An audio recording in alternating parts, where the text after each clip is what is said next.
Welcome to the Condor GM Show. It's a special off script, baby. Because, yeah, I made YouTube partnership.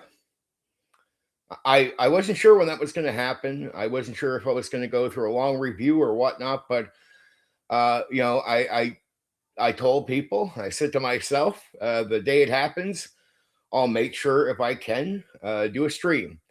So, I usually on Friday nights cover movies on another YouTube channel that I have that's made for entertainment. I'm going to delay that stream tonight and do this. Now, do I have any plans on what to talk about? No. It's all about you. I want to thank the people that support me. I want to thank the people that watch your channel, give me the views, give me the watch time, help me get to where I'm at now. So this is like a thank you stream, a thank you to the people that helped get me here, because I can get on here and blast my mouth off all day long, but if people choose not to support me, I can't get anywhere with that. So I want to show people that supported me up till now, like, hey, I really, really, really appreciate where I've gotten with all this hard work, and that you've rewarded me with your time, your views. And so, yeah, special stream today, YouTube partnership made. And it's all thanks to the people that click on the videos, watch me, give me the watch time, give me their support. And I want to thank you. So I am, I'm delaying my Friday stream on the other channel that covers movies, and I'm just doing this one. I wasn't sure when I would hit partnership, but it happened. So that's how it works. I've gotten here. A lot of hard work, but people have rewarded the hard work, and I want to show them appreciation for getting me all the way to this point. It's it's up from here. More hard work, more things. I mean, the way I look at it is it's helpful for the things I'm doing online, and I just want to use everything I'm getting to keep improving what I'm doing here. Right? Have more fun. I mean, to me, it's the more this turns into something, the more time I can actually give this. And if people really enjoy my time, like, spending time with me and interacting and checking out the content, well, it becomes a real thing I can invest into. The more I grow it, the more people are willing to support my hard work. All right. So I've done a lot of hard work to get here. I went through a lot of hurdles. But I mean, there's no point in complaining about hurdles and problems and things you go through. That's not everyone's exact journey, but it's definitely been my journey as an individual here, dealing with groups that try to hold me down, stop me, everything else, hurdles, reports of false things I haven't done, lies, you can imagine. And it's a lot of heat is sent my way that a lot of other people I find do not face on here, which is fine. It's hurdles I have to go through.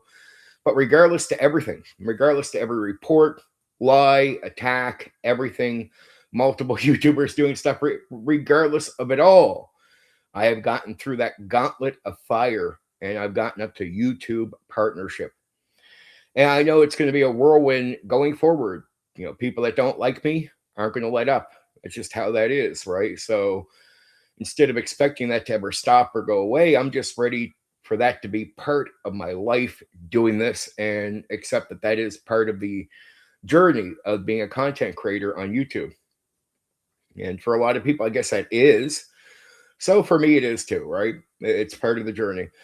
Do I have a planned topic? No, because I didn't plan this. I'm here to give my supporters my time. The people gave me the views, the watch time, the people got me here. So they know that I appreciate it. I don't just get ahead and forget the people that got me ahead. I don't do that. I never start thinking I'm too good for that now. No, I don't get time for that person. I don't look at life that way. Do I pretend to be a perfect person? No. Are there people out there that complain about small things that might look at what I'm doing and say, well, I don't like people that do that? Or they want to perceive something like I've become shallow when I haven't. I can't control how people perceive things. The most I can do is look at the people that supported me and try to do my actions in a way that shows them that I really do appreciate what they've done. All of the views, the watch time, without them looking past things, being fair minded in the face of lies and attacks and everything else, I simply would not be here. Right. And they give me a seat at the table of the conversation, especially about tabletop role playing games. In reality, regardless to how I'm painted, I'm really just looking for mentally stable people to have a conversation with, talk with about tabletop role playing games. And I don't think that's a big ask, but I guess in the world of being a content creator, it becomes one, right? It becomes hard because you run into, especially in our communities here in the tabletop role playing game hobby, you do run into some people that don't seem too stable. They have issues, and I don't hate them for it. And even some of the people that will be fair with me sometimes have the issues. I just try to hope that we can get to a point of maturity and talk about games. So again, thank you for all the people, and thank you for everyone who's got me here to be a YouTube partner. Right? It has not been easy for some people. The way they do content, the way they do things, it's a lot easier for them. It hasn't been for me because I choose battles on purpose that aren't going to fly me up, and I have to depend on fair-minded people to allow me to get here.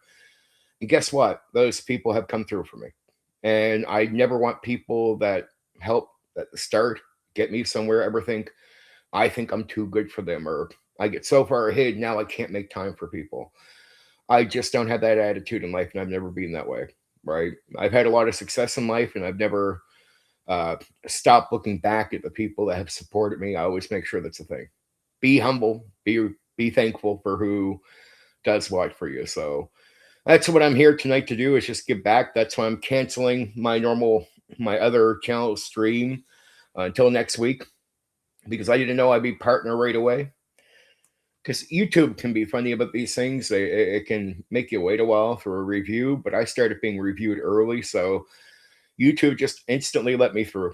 I went through all the processes to get here and just said, okay, we're good. And sometimes it does that. If it's already put you through a review and you went through other steps, you just instantly become a partner. And here I am. So here I am. I want to give people my time tonight. Yeah, that's it. I'm in a good mood, obviously. No matter what people will say about me tonight, tomorrow, the next day, it's just nobody can ruin tonight for me. Haters are gonna hate. That's a daily thing. Like that's part of life here. So anyway, I want to enjoy this, a little celebration, and to be thankful to the people who, again, give me their views, give me their time. And we'll see where it goes from here. Like if anybody speaks up, I'll answer questions tonight. It's all about the audience, really, right? Now, I see a few people agreeing with my recent video uh, about players and their pickiness at the table. Look, on this, being soft about that topic, it's just I've never understood a hobby where you're playing with a group of people, and instead of understanding you have to adjust yourself to play with a group of people, you come to the table wanting what you want, which might not work for the group. Or the worst thing is, what's even more abusive is to have open minded people that will meet in the middle, all sitting down with you, but you refuse to. So, while the game should be we explore here, here, and here, more of the game starts exploring what you want because you selfishly control the table. You pressure the game master, you're pressuring other players. People that are there showing up to be in a social group, meet in the middle, and not just get everything they want. There's a lot of times you're going to a table where it's all about what individuals at the table want. And it's so common here in this hobby that you'll get two players out of say 6 or 5 go to a table, and those two players prefer combat. That means most of the game is going to be aimed at what they want, which to me is complete.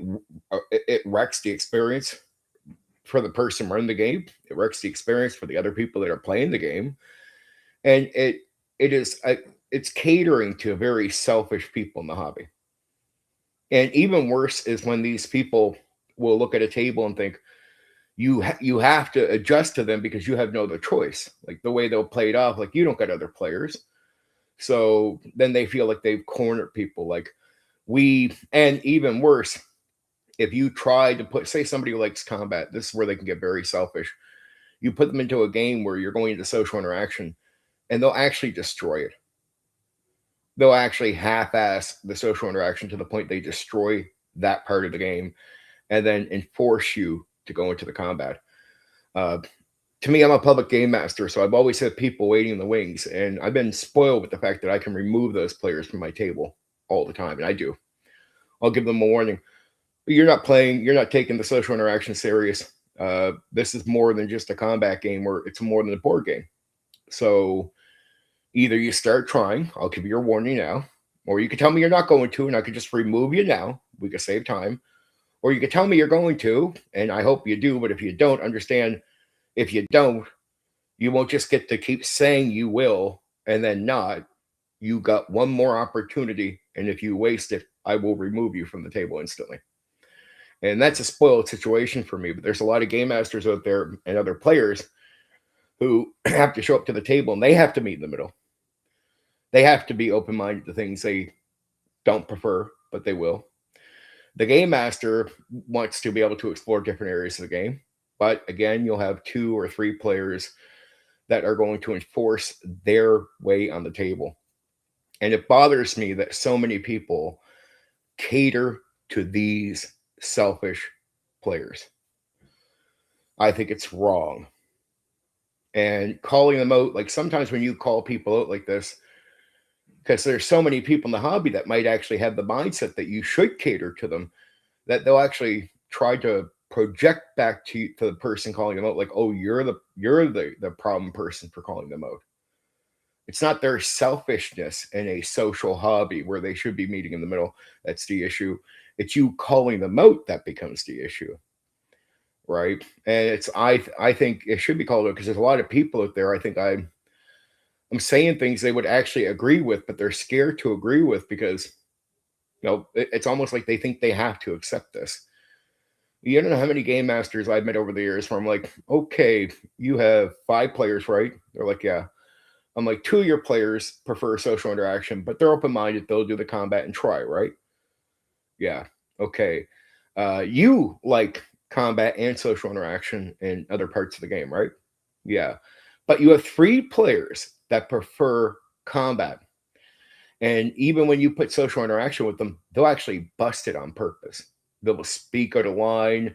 They'll dismiss NPCs, and they're not doing that to take part in the social interaction. They're doing it to destroy it and to pressure you into taking them to the combat, right? And if a game master is honest with me, they'll be like, yeah. And I'm like, it is sad. And I said, you feel like if you don't run the game for them, because they could be your friends, that you'll have no game, right? Yeah. I'm like, does it bother you that you have to cater to these selfish players in a hobby that's made for socializing with a group where we're expected to at least meet in the middle? And even if we don't prefer something, put our best foot forward. It's destructive to the hobby when these kinds of players consistently show up at games. And it's sad. The sad thing is, in this hobby, in the tabletop role playing game hobby, players like that are so catered to by a vast majority of people that they don't even see their selfishness as a problem. Like they don't even see that it's a problem. Like it's a social thing. Like I get that you like this, but the game is not just a board game, right? That's my point of saying that. And even the people that prefer socializing, there's some people that will just junk combat and not even try. This can be reversed as well on the other side. And I'm like, the game is not a drama class. That would be my criticism. The game is not just a board game. The game is a combination of these things, right? And you don't have to be perfect at combat or perfect at socializing with your character or doing stuff like that. But are you expected to play these parts of the game seriously and put your best foot forward?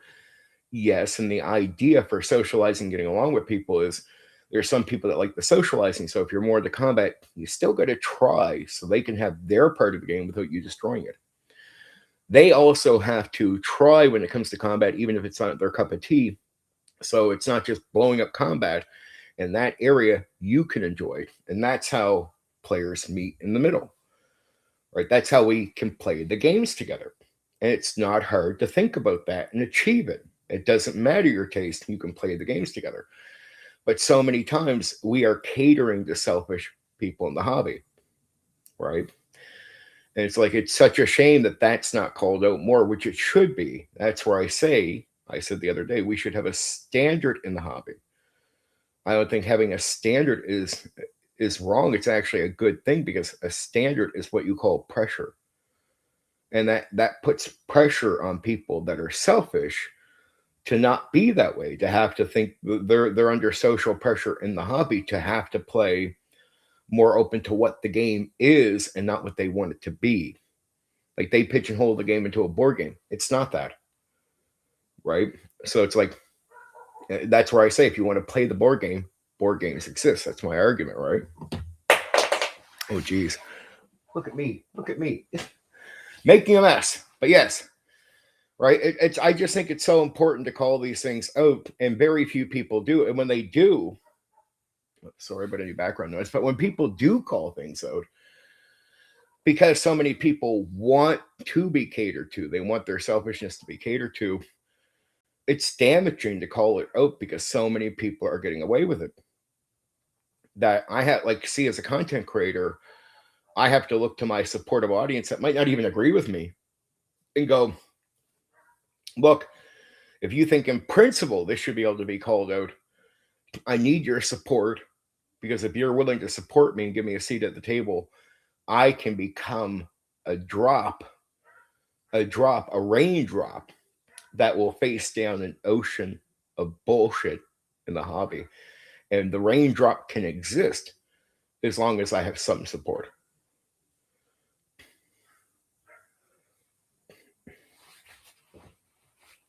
Just saying. And so, on many issues, I'll purposely become a raindrop, right, of truth. And in the past, in this hobby, the reason most of this has gotten as far as it has, or as bad as it has, is because most people in the past that would be the raindrop of truth against the ocean of bullshit would be attacked, ran off successfully, mind you, and have no say at all. So, of course, what happens? These things get worse. More people are selfish in the hobby.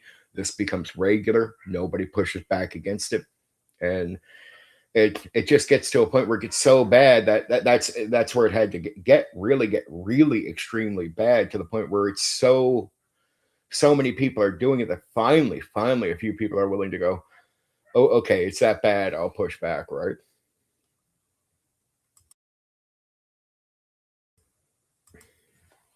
Just saying. It's finally that extreme. And that's the tabletop role playing game hobby can get there a lot, because usually when you push back against bad behavior that's a lot of people are pushing, instead of people agreeing with you because they don't want to be unpopular or something, you'll actually be attacked when you're in the right. That the tabletop role playing game has a history of actually going after people in the right, not people in the wrong. Right, and they chase them off. They act like the people in the right are the monsters, are the attackers, are the people in the wrong, and then they'll actually get quite a few people that will support them on that attack. And it's like, now if you're not in the hobby, looking at it from the outside, you'll hear this from people. They look at it and go, "What's going on there? That guy makes sense. Why is he being attacked?" I've heard this so often from people on the outside watching what's going on in the hobby. I'm like, that's bad practice is so protected here in many areas of the hobby. When it comes to a lot of players, that bad practice has a lot of loud voices that support it. and has an audience that supports it. And that's like a mini army that will go after individuals willing to call it bad behavior. So I have the nerve to do it in over many years. I've done it previously and got no support at all. But it's just gotten so bad, and so many tables are broken now. So many game masters are unhappy with the selfishness. So many good players that are willing to meet in the middle are sour about this constant experience of having what they love destroyed. Like, how many times does a player have to be in the game where him and another player like the social interaction, and then he's watching the 2 or 3 guys that like combat destroy the part of the game they like, and the game master is also upset that that part's destroyed, and the game master knows if he continues with it, those 3 will keep destroying that part of the game, so they got to go to combat. It's just gotten to the point where I've talked to so many guys where that's such a common experience that they realize it's poison to the hobby because so many people are going through it. And finally, after years of where I would usually get a major pushback, I'm starting to say some of the stuff. And even if people don't want to like the content right away, they'll privately tell me, yeah, I've been through that. I've been at the table where the guys that like the combat, or even the guys on the other side, like the social interaction, they'll half-ass the other part of the game just to make sure they get more of what they want. Like it's not like, oh, players are not into it. It's when you look at the reasons, when if you get too simple about how you examine these things, you won't even notice what's going on. You'll be like, well, players didn't take that NPC serious. Yeah, but why? What's the reason? And to me, I always think that if you're a player in the game, the idea is when I put something in front of you, I just want your 110%. Like I don't want your personal opinion. Like, play your character, not try to enforce what you think and control the game. Like that way, it is a social activity. That means there's a lot of players don't care what a game master wants. So I'm like, well, okay, if you keep making it that every time a game master puts something in the game that they're interested in, and you intently break that, say, the game master likes that NPC. You realize that there's a hint, like he's given his hand away a bit that he likes the NPC. And you as a group or several of you decide you'll dismiss that NPC and destroy it. And the next NPC, the game master doesn't care about, you'll react good to that one. At what point do you start, like, and how often does that happen? At what point do you realize you're taking passion and thrill away from the game master?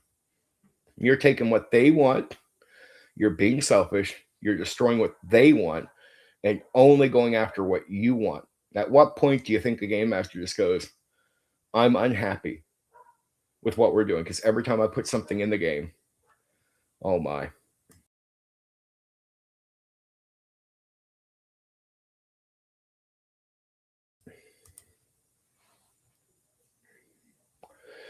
But it's like, at what point do you look at the game and go, okay, how many times are we busting what the game master wants? And then when the game master finally gives up that game, which happens to so many people in this hobby, they don't even know where it comes from. They're like, yeah, our game master sort of fell off. He doesn't want to run the game right now. He says he's unhappy. But most game masters can't even really put it together in their head what's bothering them so much. What's happening is, and I've seen this with game masters, I'm like I talked to a guy like a month ago. He's like, man, I don't know what it is, but I'm just not happy running the game. I'm like, well, I watched a few of his sessions. I said, let me guess.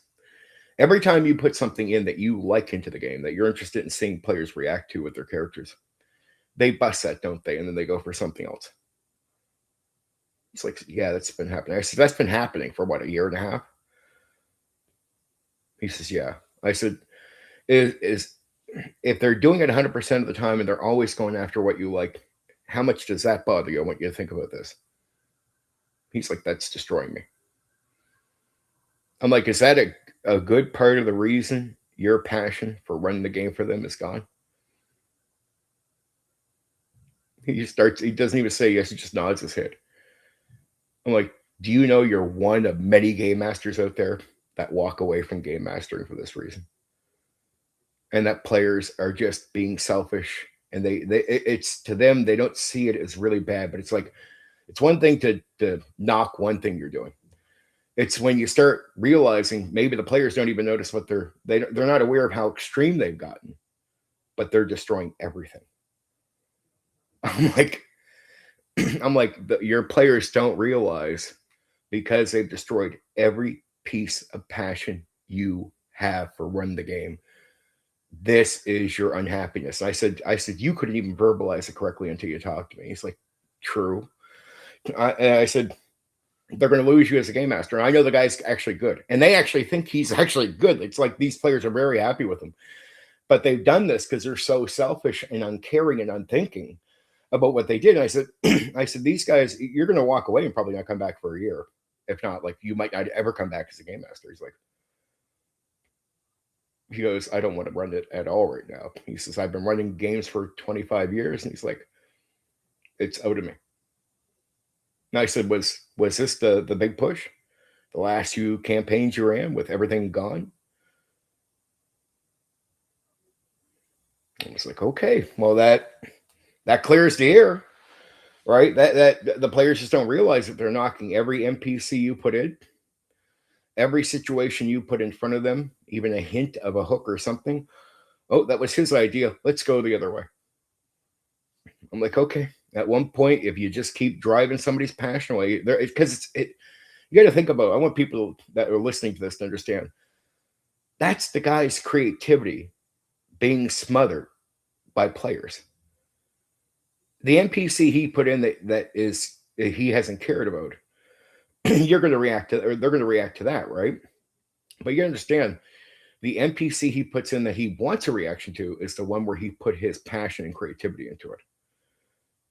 It's like, imagine you have one thing degraded, but then you have the next and the next and the next and the next and the next, to the point where your passion is just driven out of you in small little bits, like paper cuts over time, over and over and over and over again.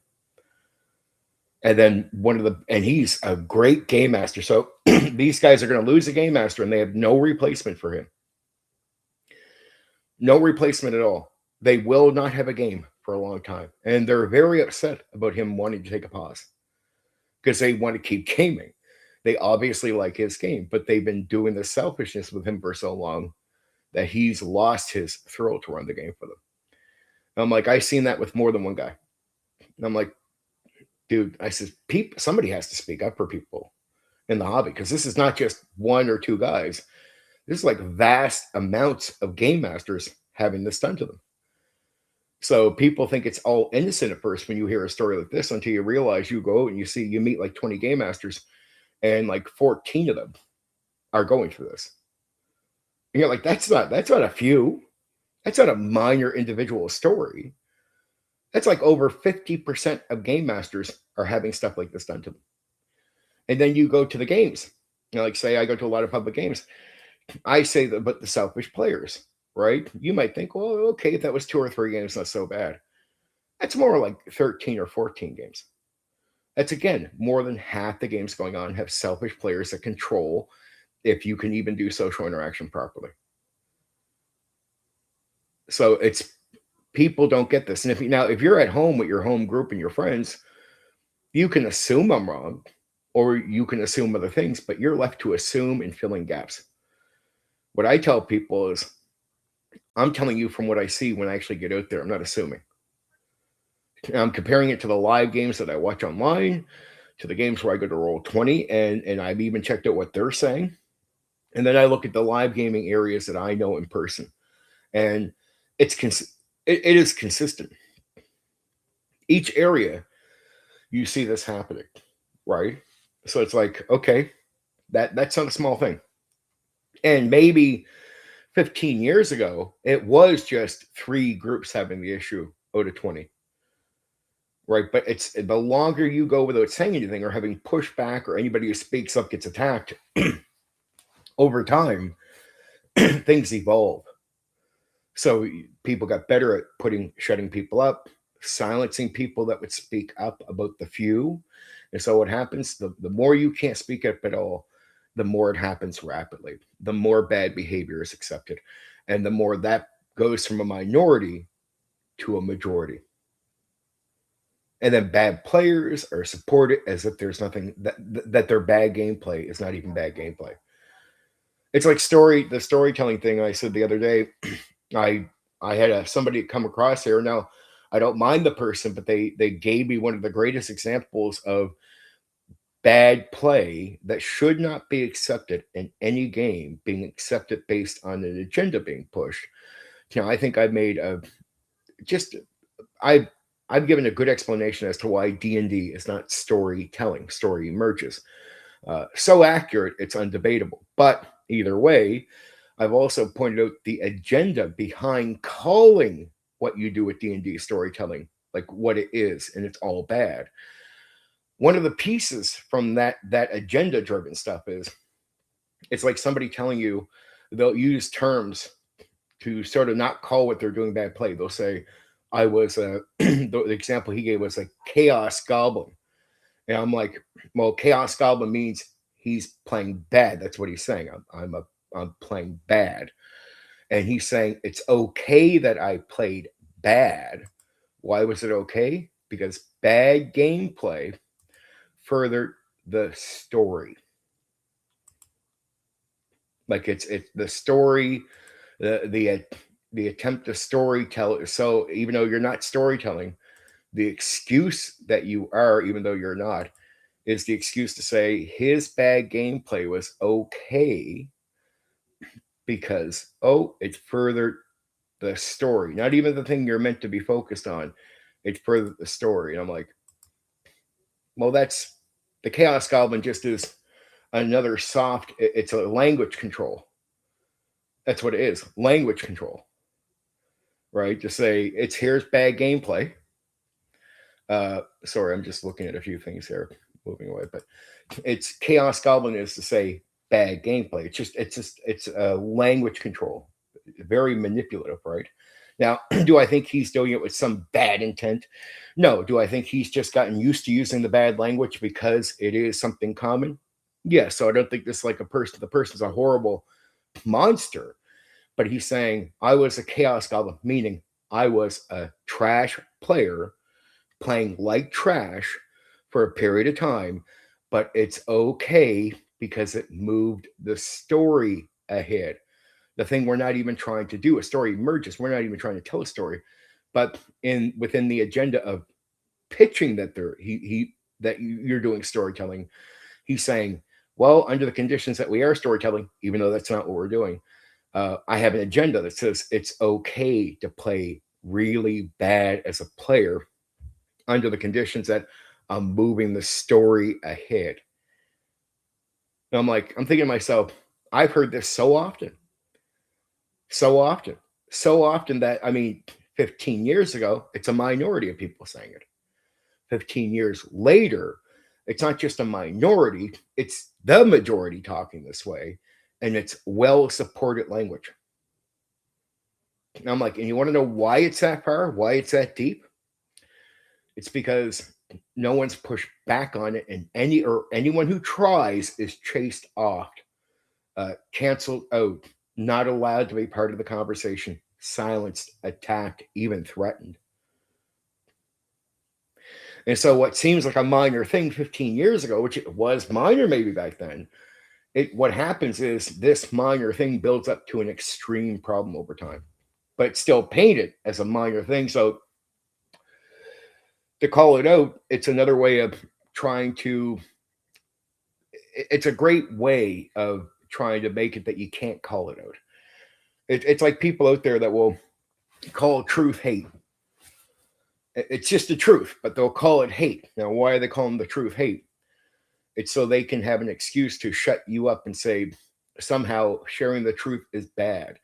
It is to censor you out of the dialogue, right? Even though you're just telling the truth, now the truth is hate. So it's the same thing. It is taking truth when you're calling some bad play out and saying, no, bad play should be accepted. And I'm like, no, it shouldn't. And if we had a better standard, people would adjust.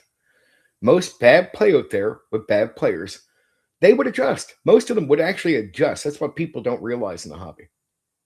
I'm like, say those 3 players that want to do mostly combat and they keep destroying the social interaction or just trying to avoid it at all costs. So they destroy the game for other people that enjoyed that they're gaming with and the game master.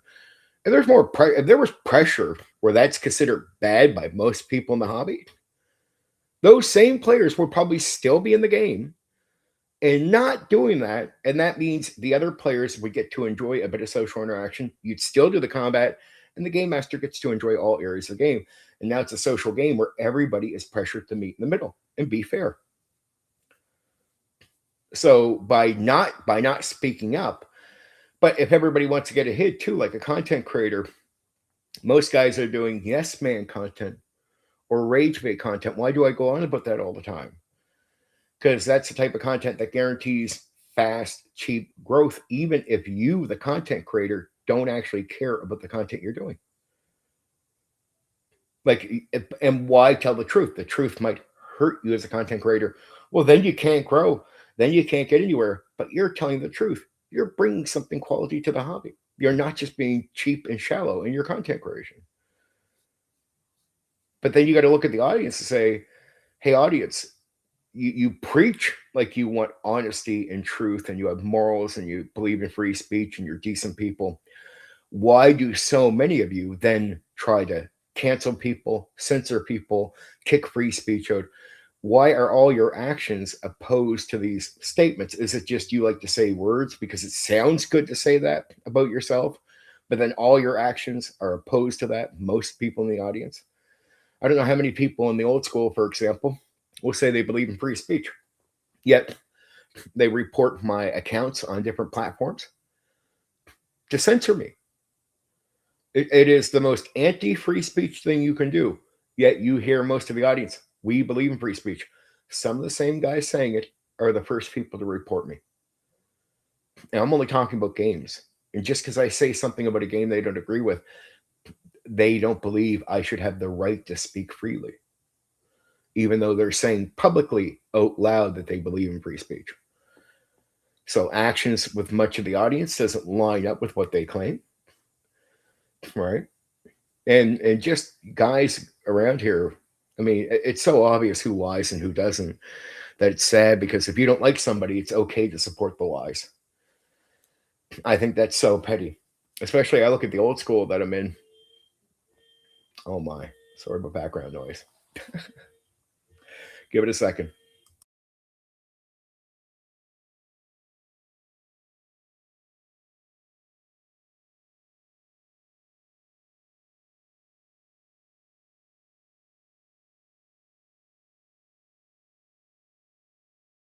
There we go. I'm doing this so early in the day that crazy things in life happen around me. So it's like, I'm sorry, but some of the noise that you might hear, like a barking dog or someone's car alarm going on for a moment. That's life. I don't get a soundproof room, so it happens. But yeah, it can be very disappointing when you see, like, I'm looking at like older people in the hobby. I'm like, so the people I'm dealing with are in their 40s, 50s, and 60s in the old school. They'll lie about you like they're 13-year-olds in high school, like openly. And then they'll have a bunch of people that know they're lying that support them in this immature way. And then because they can behave this way, a lot of these guys I encounter that don't like what I have to say are mentally not stable. They behave like very mentally unstable people. It's like, dude, I'm not doing anything bad. I'm talking about games. Or even the way they paint the picture. So many false pictures around here. I can sit here and do like, I can go weeks just doing nonstop just gaming content. And then something shitty might happen and I might put out a video, maybe 2, right, in a week or something. And it won't even be reacting to any specific individual because there's so many people out there. And remember, all these guys have big egos, so they think I'm always talking just about them. I might be talking about a group of people. And so I won't say any names because it is general. It's not about them. It's just a lot of people. Everyone's going to think the video is about them. I could do 2, and it's not even about them as individuals. They'll paint the picture as I did 2 videos on them, And they'll even say things like this, man, all your content coming out is like this, even though for weeks, every single piece of content coming out is pure 100% gaming, other than like 2 videos.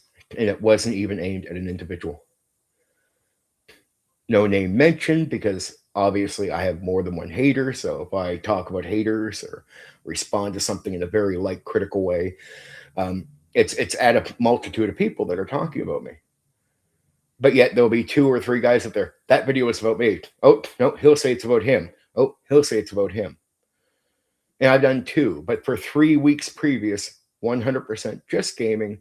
Other than I get a lot of hate, and then I might do a little critical video or 2. But the whole pain is they'll start telling themselves and other people, and they'll believe these lies.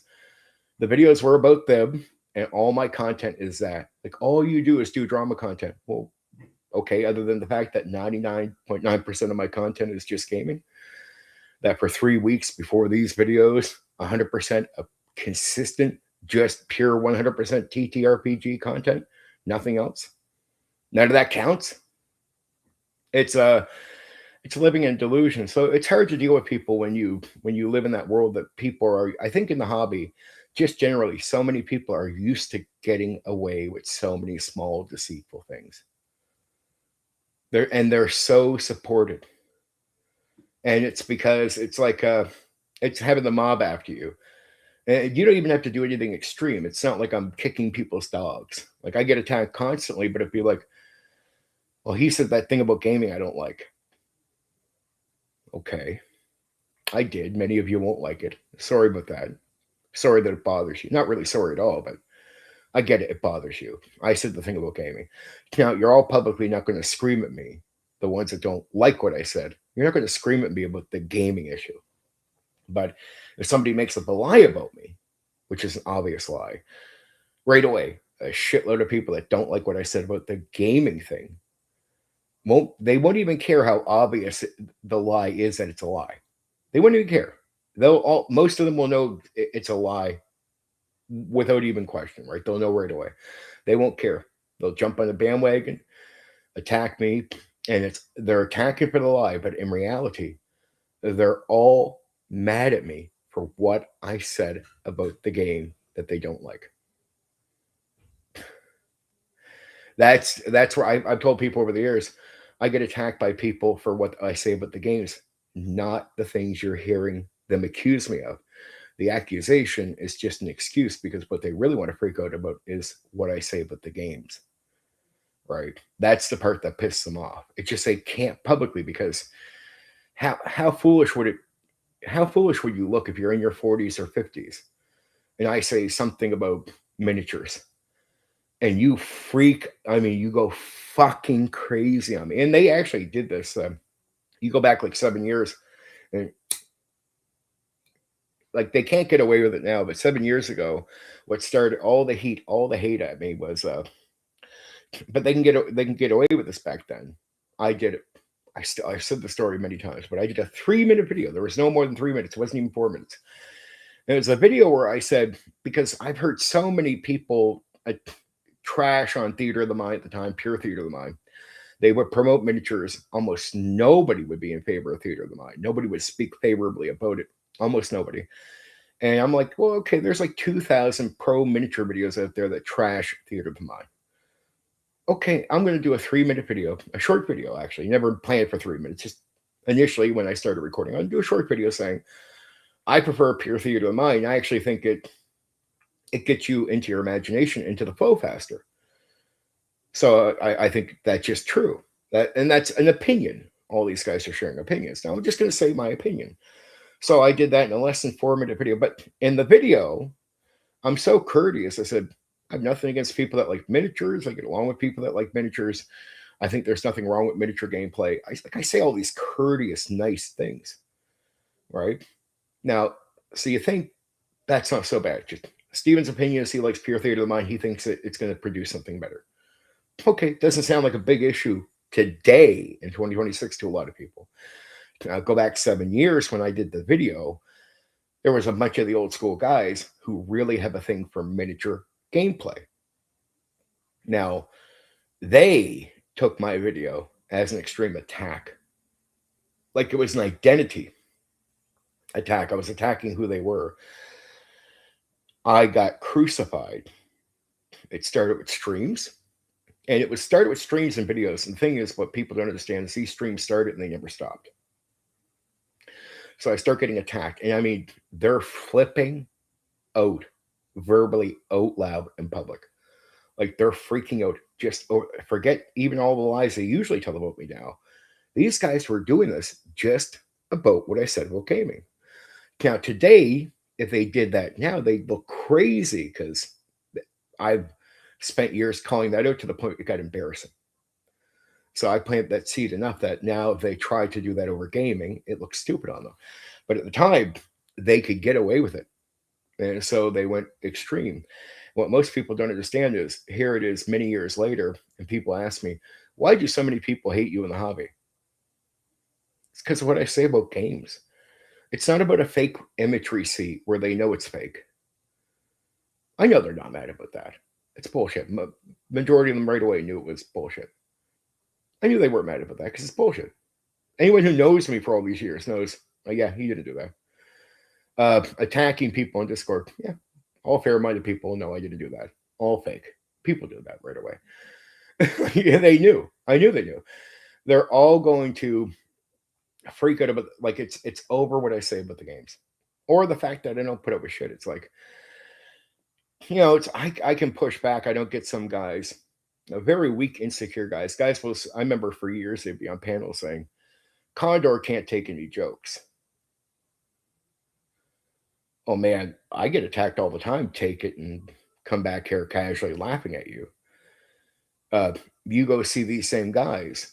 If there's a comment under one of their videos criticizing what they've said, or somebody disagreeing with them in their chat, they lose their shit. Like, absolutely lose their shit. I'm like, guys, what you're doing is projection. I can actually handle heat being said about me. And I have openly in public for years handled it really well.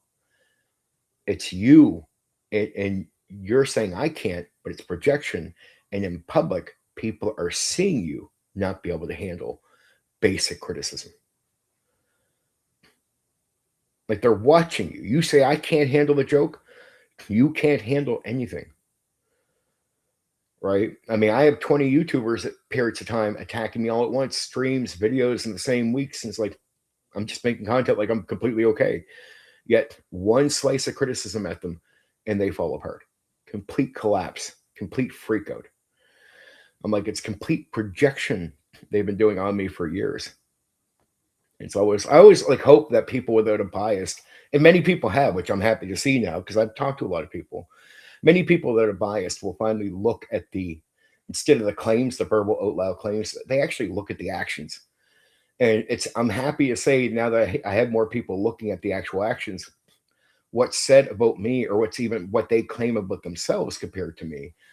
When people look at the actual evidence and actions of these people outside of their verbal claims, none of it lines up.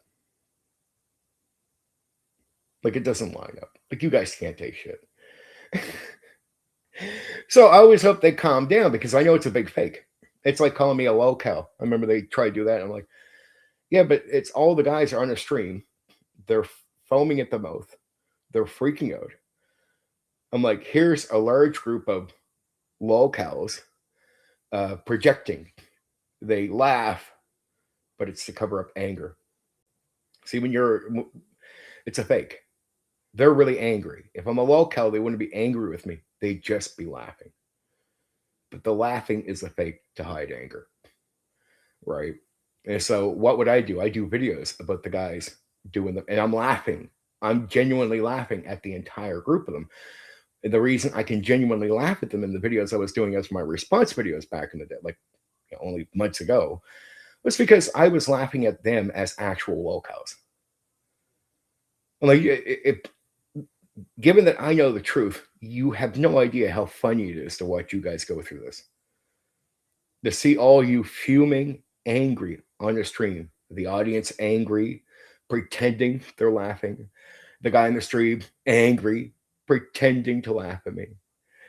I'm like, it's on my end. I know the truth, so I know how insecure you all are. It is fucking hilarious. And imagine how funny this is. Guy would do 10 streams on me. I do a 5-minute video. Freaks out, goes unhinged. I could poke him like that. It was hilarious. Think about it. One guy, 10, 15 fucking YouTubers, multiple streams, panels. I do a 5-minute video. Poke. After like 10 streams, they freak the fuck out. I'm like, fucking hilarious, man. Like, you guys are too easy. It was just poke, little poke. And they go unhinged and freak the fuck out. I was like, there's your locales right there. All projection and fake. So I'm glad that people have supported me and seen through all these lies, all the bullshit, all the fake, all the everything. It's refreshing to know people started seeing the actual truth, and it's their own fault. Like, I think they just spent too long. Just looking at something, they spent too long doing it. Where I'm like, I even warned them years ago. I said, look, you'll keep attacking me for a long time, but if you don't stop, because you're being deceitful while you're doing it, more people will come around that don't just bow to you. And the more people that come around not bowing to you, more of them will start noticing the truth. Like, be warned. Keep unfairly attacking me. Fair enough. I can take it. I remember guys going, man, it's so unfair that they bully you. And I'm like, well, they picked the wrong target because I'm not being bullied. Like, I'm not abused by this because I can handle it. So I'm completely fine. So it's just verbal shit. They're not bullying me at all. Right? It's me poking back at them. Think about it. 10 streams I poke back. That's bullying. That's me bullying like 15, 20 people once. And it's because they're all insecure. But I was like, you keep doing this unfairness with me. Go ahead. Keep being unfair. Keep lying. Enough people will start coming around that are going to see reality for what it is. Like, they're going to start seeing the truth. And that started happening. So I got more support.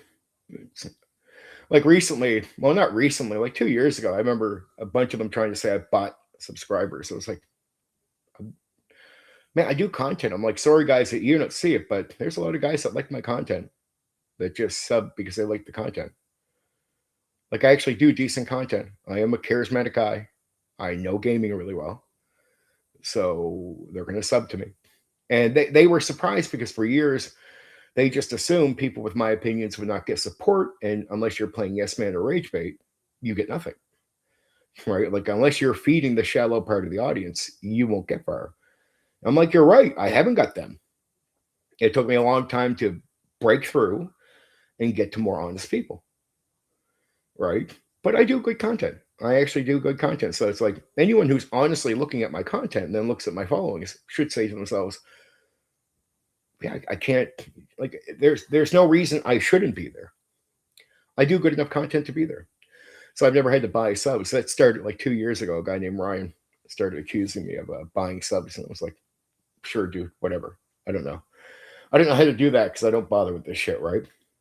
And then recently I had another guy accusing me of it. And I thought that was pretty crazy, right? It's like, okay. And they've done so many weird things trying to take me down that they'll paint me like a monster and they do these extreme things. I was like the fake receipt guy. I guess there was a gaming event where a guy with probably that doesn't like me joined with an account. He gives an image of a receipt and says, I'm trying to charge these people. When I put the evidence out that on my PayPal shows that I didn't get any money and I didn't do any charging, when I put that evidence out, that guy, the fake account or the bullshit account, left their group right away. And so they're like, wait, the guy who gave us the receipt, did he ever say anything? No, he left the second Steven put out that video with the evidence that he didn't do anything.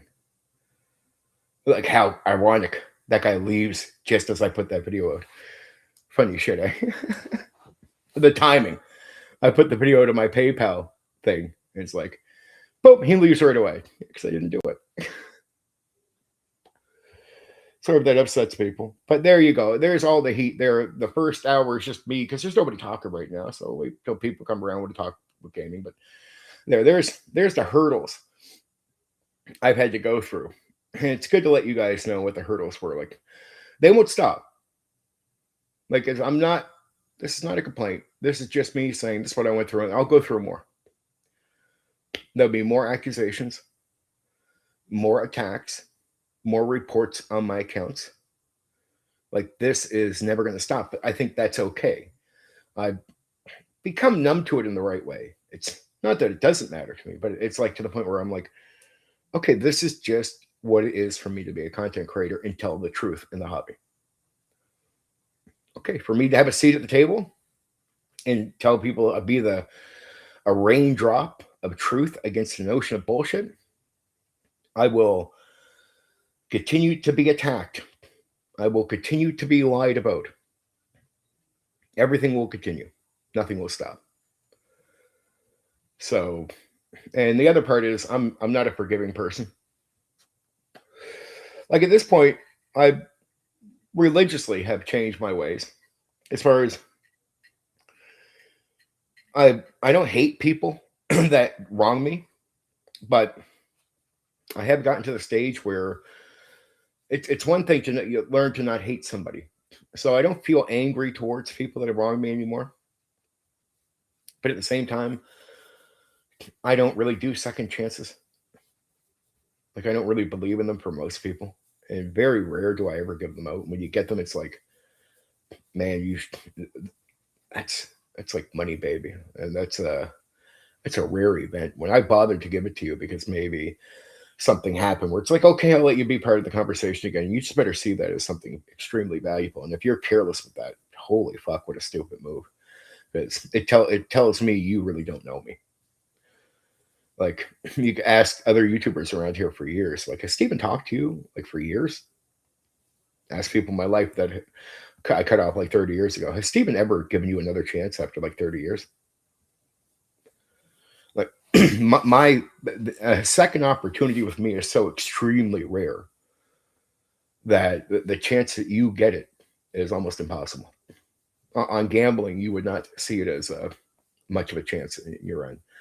So I usually give it one chance, and I don't really like people fucking with me. And I'm not like other YouTubers. A lot of other YouTubers will go, okay, people fucked me over, people did this, but for the sake of growing a bigger audience and doing this type of cheap content, I'll go on and do a stream with a guy who's betrayed me, lied about me, and treated me like trash. And I'm like, I won't.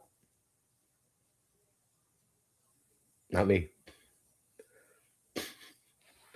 I have this thing I call self-respect, and it's very important to me. Self-respect. So I want to be able to respect myself tomorrow. And so if people lied about me on streams, like, good chance I don't want to talk to you, like ever. Uh, and I don't let YouTube content get in the way because I feel like I like to connect with my audience. So I value the audience, and people made it this way for me. They made it this way. Like, maybe I would have preferred going on panels with people. Like, they had their opportunities to make me want to have these things, but for years, people started wanting to ignore me or cut me off. I'm like, okay, all right, dude. So I have to adjust to the reality that this door is not open for me. Okay, I will. But the thing is, if you wait too long to turn around and say, hey, Steven, you come on in, by the time you're ready to let me in, I've become accustomed to not needing you. It's an issue. It's an issue for a lot of people. They don't get with me. It's like, hey, we're ready to support you if you say what we want to hear. Well, I've become accustomed to you not supporting me, so no, I don't want it. Right now I have adjusted to the fact that you don't support me, so now I don't value your support anymore. And that's your own fault because you waited too long. Or like certain YouTubers, like, well, if you keep attacking me forever, I would tell people over the years, you should stop doing it. So if you stop doing it, maybe we could talk later. But it's like warning them, if you don't stop, it's going to get to the point where I just don't like you. And then even if you stop, I won't want to talk to you anyway. Like, if you make it that I don't like you, it's like, dude, you went on for too long. I went from, okay, that's annoying, to boom, to, well, dude, it's 3 years in. Okay, I don't like you anymore. I didn't want to do the content with you no more. I don't want to do the panel. Then there'll be people out here that will say, why don't you go on to these liar streams and prove to people who you are? It's like the way they paint that picture. It's like, well, no, you guys have been the liars and the shallow people. Like it's they're living in projection world. Like I've proven who I am. You can watch my streams, watch my videos, and there's your proof. I don't need to go on somebody else's stream to prove who I am. At this stage, if they're better than what they've shown me, they got to prove it to me. Because they maybe not like them, certain people in the hobby. So it's like, now you got to prove it to me. It's completely the other way around. Now you got to prove it to me.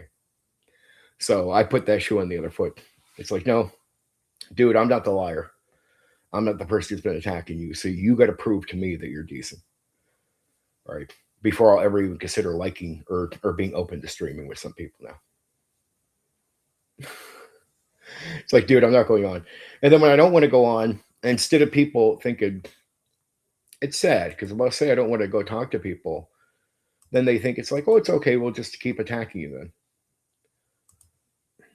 Like, is that really the answer? Right? Is that really the what? Do I have to want to go on your stream with you for you to show people you're a decent human being? Why not just be a decent human being? Because that's, well, if you tell me that's what you are, why not just be that, regardless if I'm willing to go on the stream or not? I don't know. Because then right away, if I say I won't go on, and you start attacking, it's like I've just taken the mask off. That means you lied to me initially. Yeah, I'm a decent person. I won't go on your stream. Well, then you're not decent. All right, well, there goes your mask. If you were decent, you would just continue to be decent, regardless if I go on or not. Oh, like maybe I was just playing a game with you. Maybe I was manipulating you to see if you were who you were said you were. And you played right into it, my friend. So maybe I would have said yes at a certain point, but I need a test. Maybe I'm saying no just to test, just to see.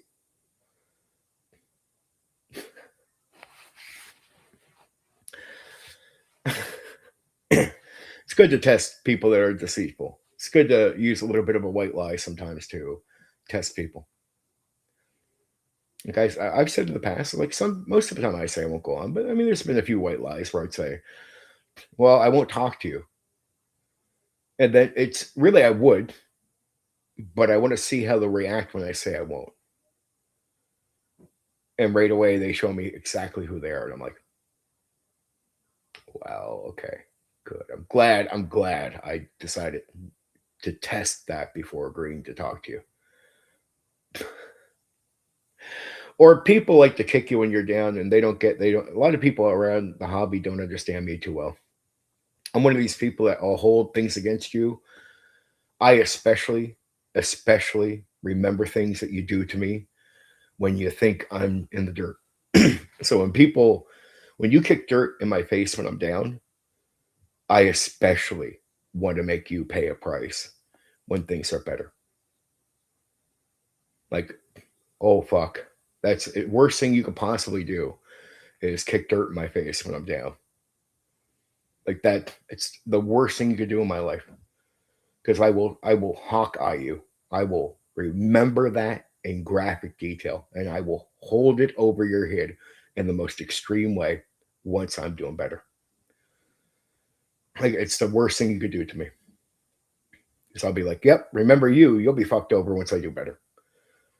And a lot of guys on here, so they always think I'm going to go away from YouTube or they ran me off. And I'm like, in the midst of some weak attack, they don't understand because I know it's weak. I'll know it's weak. I know it's not going to work because they're in an echo chamber or something. So they'll do an attack on me. I'm like, okay, that guy did an attack on me. What's your reaction? Oh, you're going to kick dirt in my face because you think it's a good time to do that, right? Because I'm just about gone. Okay, dude, I'll be here next week and I'll be fine. This is a really bad move by you because you're by the time I'm doing better, you'll be open to talking to me. Problem is, I am going to hold it over your head what you're doing right now, forever. People don't get me. It's like, do not kick dirt in my face when you, unless you understand how to get rid of people on YouTube. Don't think you've gotten rid of anybody on YouTube. It's a waste of time.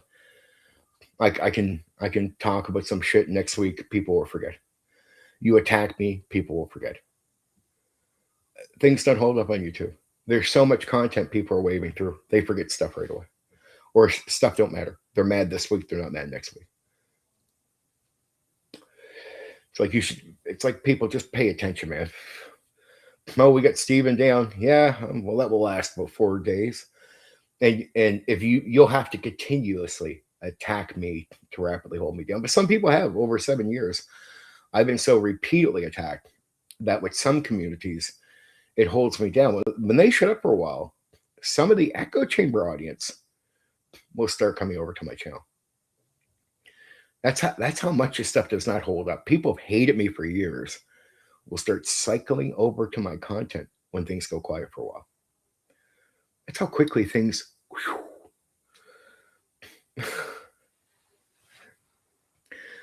I'm saying some of this because I know some of the haters will be watching tonight, so they'll be cycling away from the channel as I pinpoint some of them. I appreciate the view for a couple minutes. Thank you. Hi, goodbye. Hi, goodbye.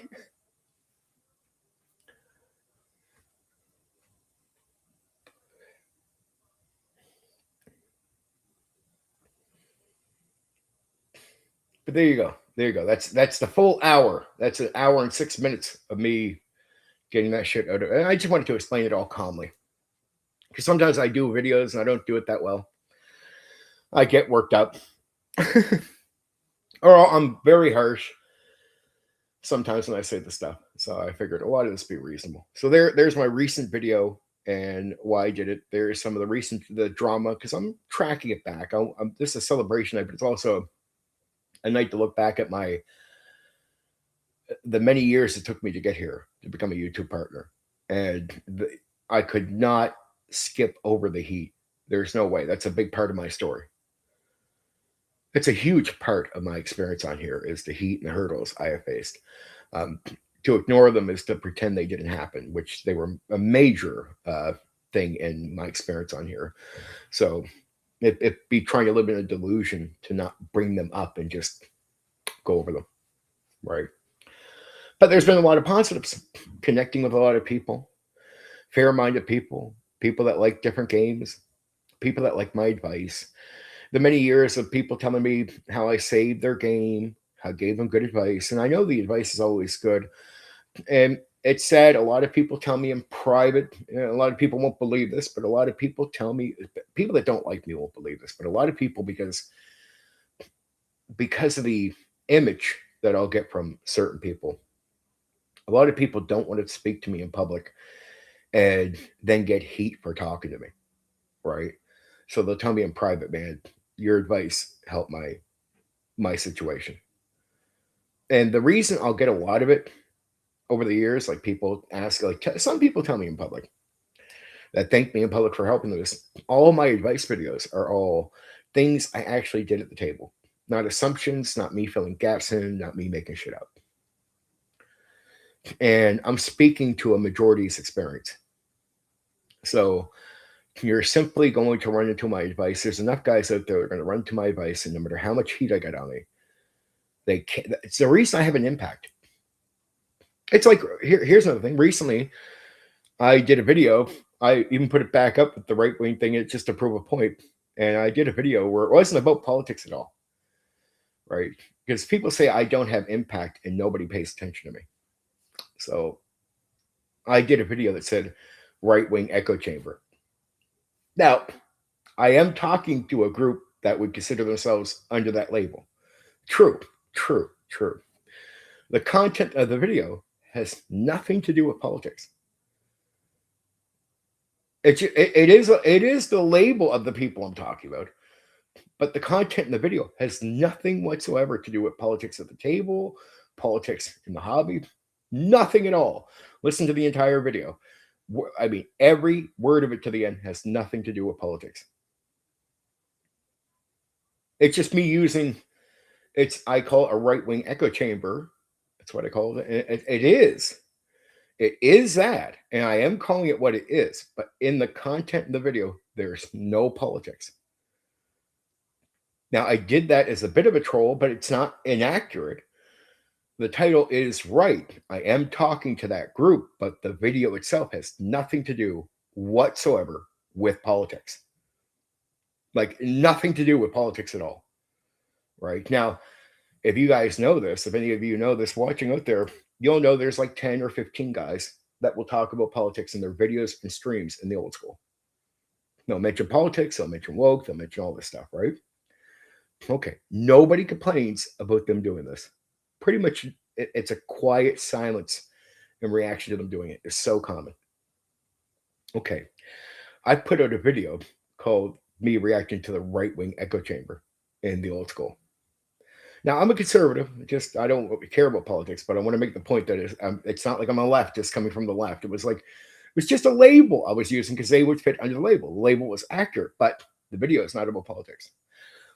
For about 2 weeks after I put that video out, all of a sudden, in reaction to that video, even though it has nothing to do with politics in the content at all, people are like, well, man, we're getting sick of politics in everyone's content. But and they're saying this in reaction to a video where I don't talk about politics.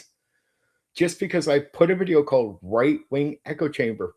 Now, note, they don't give this reaction to the other 15 old school YouTubers that directly talk about politics in their streams and in their videos. I'm like, a lot of people reacting. I'm like, well, if I have no impact, because some people say I have no impact. Some people there will say, nobody listens to me. Well, let's see. The 15 old school YouTubers that do politics in their content, in their streams, in their videos, nobody's reacting to them doing it. Nobody even cares. Probably most people don't even notice. How ironic, eh?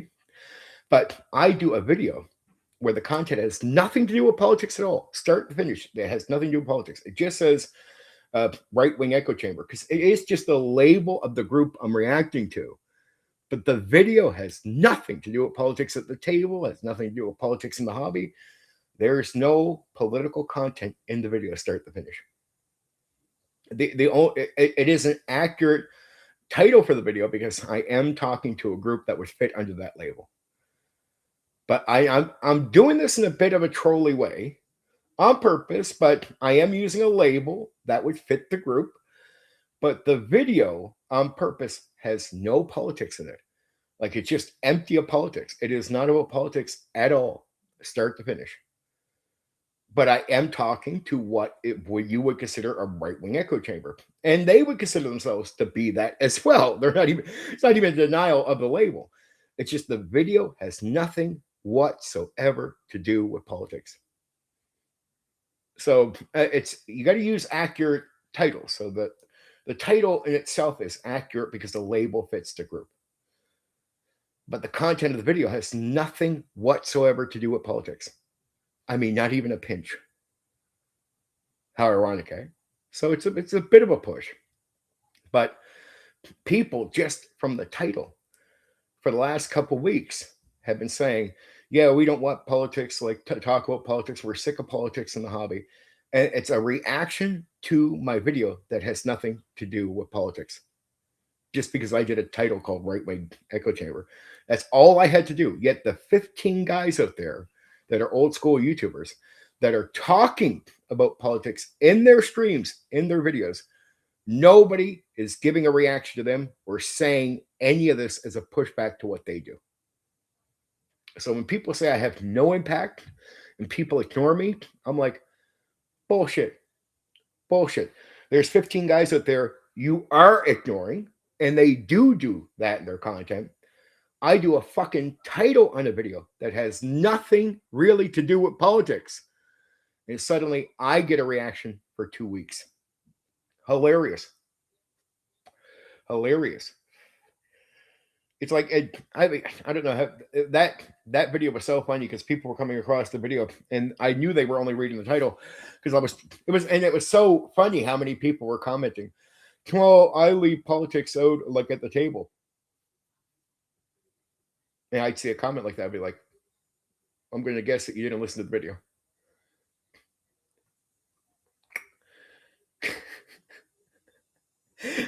I had so many just comments I took down because it was so two-faced. It was so two-faced. Like, yeah, the video has nothing to do with politics. Guys were like, man, I don't want to be like you and like bring politics to the table. I would get comments like this attacking me as if I was like, well, the thing is, I agree with you. I don't bring politics to the table, but you didn't listen to the video, so you wouldn't know that. The video, I could put just echo chamber on the title without putting right wing, and it would have been the same. And I actually did take the right wing thing out of it for a while because it's the same thing. I only call it the right wing echo chamber. The whole video has nothing to do with politics, start to finish, not about politics. Fucking hilarious. It was. I mean, I wasn't purposely trying to troll, but in a way I was. But in a way I was just saying like, hey, because I heard some videos about the left wing echo chamber in the new school. And so I was like, I'm not going to talk about politics, but I am going to talk about what people consider the right wing echo chamber and the old school compared to the left wing echo chamber. And so I put that title up. It's just so fucking hilarious. A title of a video that has nothing to do with politics got a reaction for 2 weeks from other YouTubers and content creators. It got a reaction from the audience. It got a reaction from a bunch of people that were mad at me. I can't believe you're bringing politics to the table.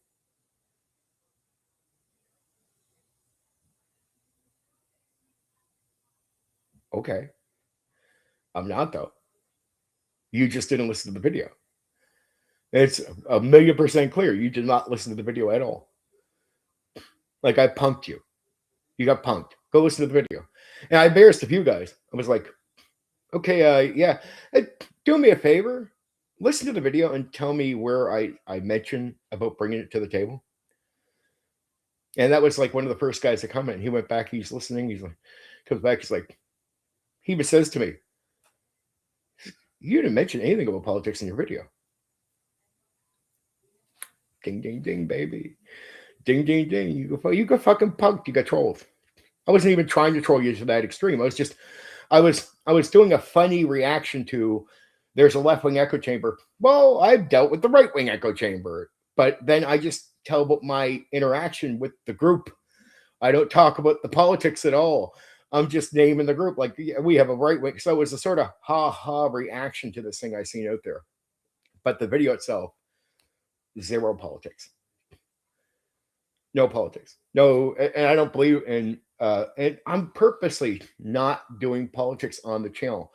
So the title itself, if you follow my content, you should have known, there should have been a hint that like, why is he suddenly bringing up politics? Like he's not talked about this stuff. Like he's totally cut this off.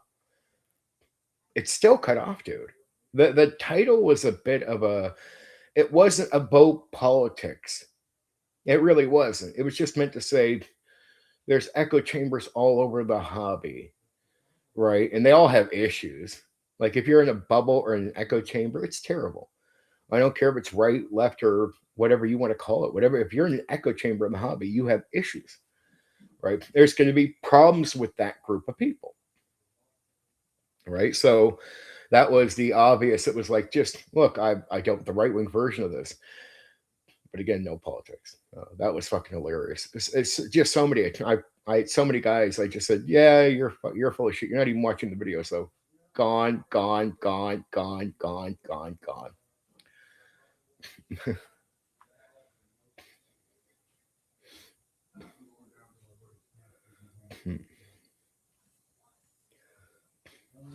Okay, sorry.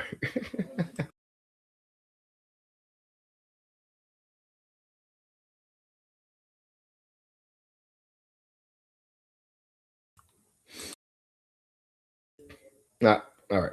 So yeah, Yeah, that's how that was. That was hilarious. It was a bit trolly. I just didn't think it worked. So I didn't think a title of a video, like I never had it in my head that that would blow up. It got over 1,000 views on the title. Now the title is not fake. I am talking about that group of people, so there's no lie in the actual title. But I couldn't believe it. Over 1,000 views on the video, and just 99% of the reactions were all people that were not watching the video. Like nobody's watching the video. Like don't get it wrong. There were actually the majority were. So I actually had a lot of watch time on the video, to be honest. That's why there might have been like, 20 people that reacted bullshit. But I mean it's over 1,000 views. So a lot of people are actually watching the video and they're not reacting because they realize it's not about politics. But when I finally and they're all cool with it. It's like people watching that don't really have a strong opinion on what I said. They probably just listen. That's fine. I get a lot of watch time on it. But I had like every commenter were people that didn't watch a video.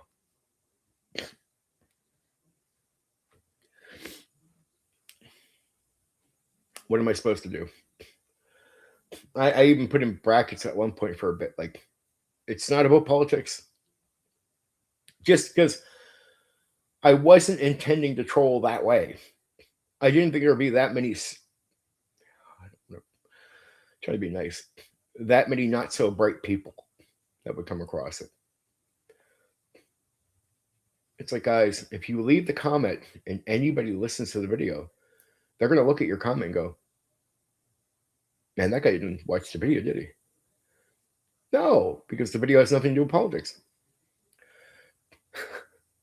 I don't bring politics to the table.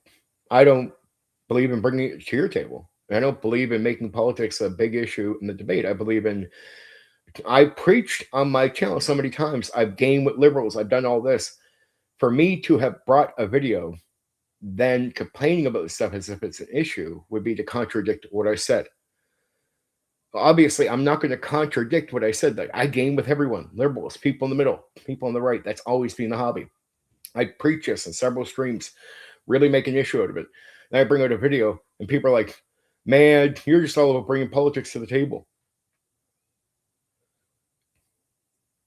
No, that would contradict every other statement I made about this. I'm not going to contradict it. Anyway, that was sad. Over 1,000 views on the video where it just ended up trolling people. Like, yeah, it's like I even said to some guys, I'm not trolling you, you're trolling yourselves. This is just you are showing that you're not that bright. Just really stupid. Like this is literally self-trolling. It's like, of course, I'm putting a label out there or a title to get you to be interested and want to check out what I had to say. So I want you to listen to what I had to say. That's the main point of the title. So first off, at least you'll realize the label and title is not wrong. So I'm not faking it that way, but it is to get you to check it out. It wasn't to get you to read the title by itself and react. There. So disappointing a bit, right?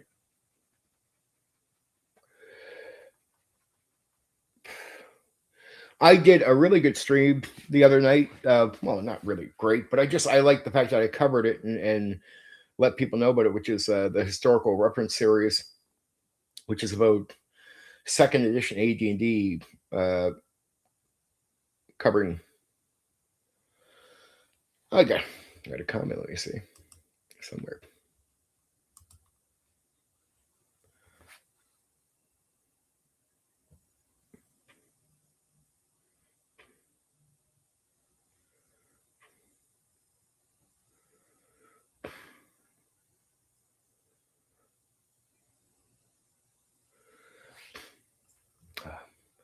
Gucci, if you're watching, there's some people out there. There's a guy named Gucci. There's people that make comments to me that I don't get. They'll be like, I'm sick of just seeing the back and forth drama. I'm with you too, dude. But when somebody does 20 streams on me and I take like 2 minutes to say something back about the streams they did on me, you don't aim that comment at me. You go to the guy who did 20 streams and you say that to him. It's like people got to learn to direct their fucking opinions and comments to the right people. Like, Jesus Christ, dude. If I was out there doing 20 streams on the guy nonstop and attacking and lying about him, and then that guy does a 3-minute reply to me, and you go tell him I'm sick of all the drama, I'd be fucking laughing my fucking balls off, because I know that comment should be directed at me for doing the 20 streams. You should not be going to the guy who responded to me and saying that.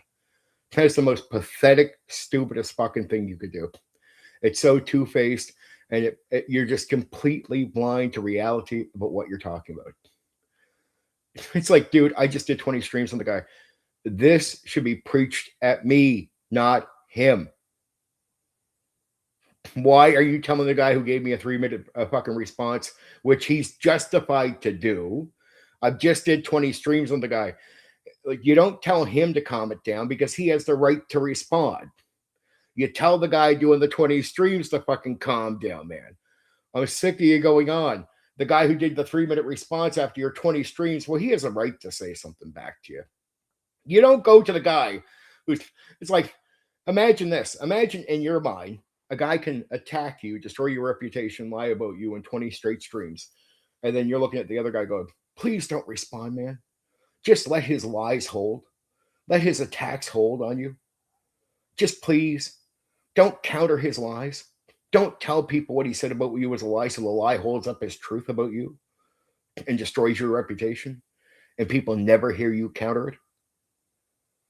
Please don't respond to that so people hear you countering his lies.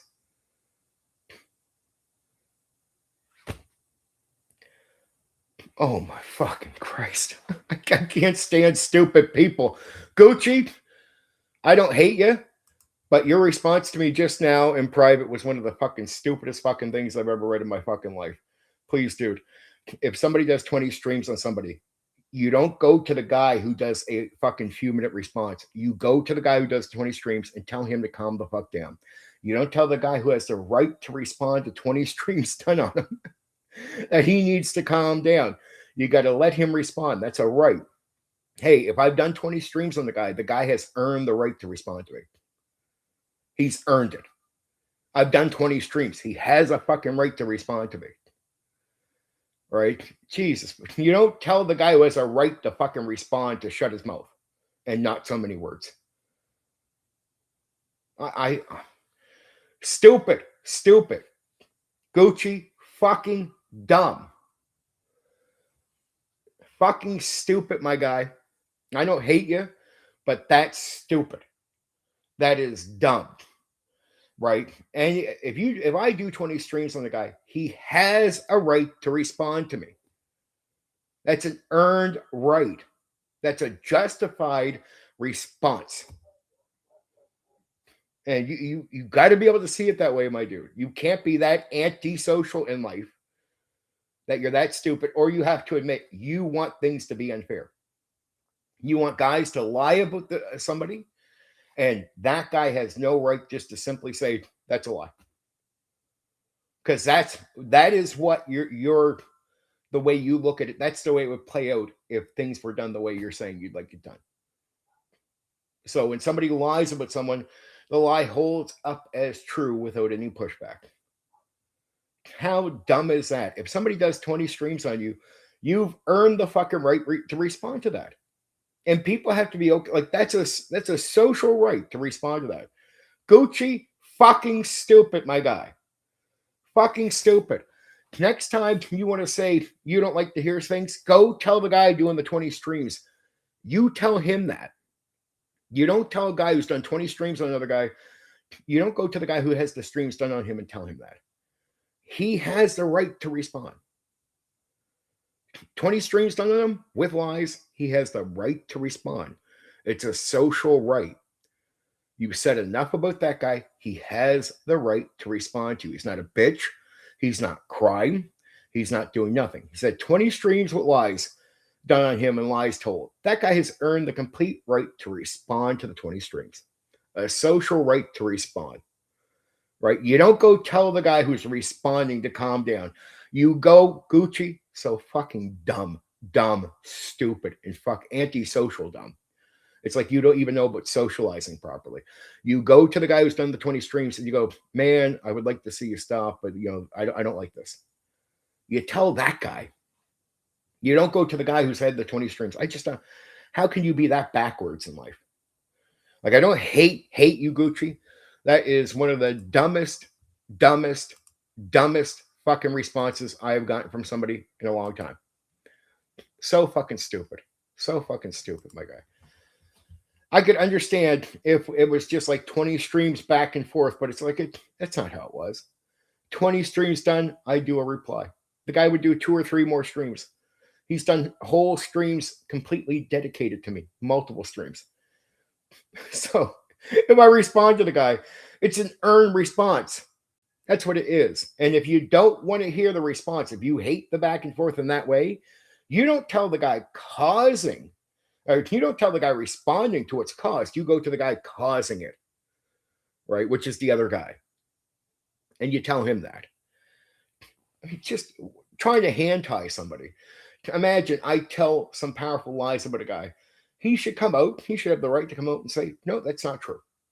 Imagine trying to hand tie that guy. Saying, don't come out and say that it's not true. We want the lies to hold up as if they are. We don't want you pushing back. Because that's the man. I swear to fuck. I swear to fuck. I hate people that are socially blind. And if they mean something, trust me, Coochie came to me and said, well, I still think blocked. I cut him off right now. You're not intelligent enough to keep having a conversation. You can't sit at the table with real fucking adults, mature adults, and talk to people. Like, if you're going to be that fucking stupid and childish and immature, you're off the table. I will not take you serious. Dumbest fucking response I've gotten in a long time. You don't go to the guy who's responding to 20 streams and tell him to come down. You go to the guy who's done the fucking 20 streams. Common sense should tell you this. But now the guy I'm talking about, the Coochie guys in my chat sometimes, I guarantee he has not gone to the guy who's done the 20 streams and said this to him. He's just come to me.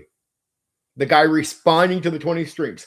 Man, I just don't like you reacting to the 20 streams.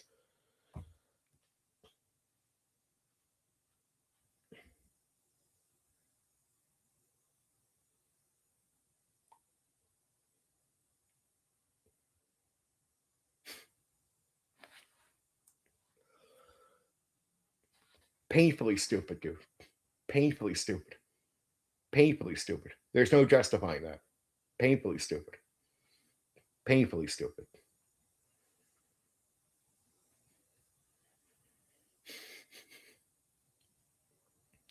Oh, it's irritating.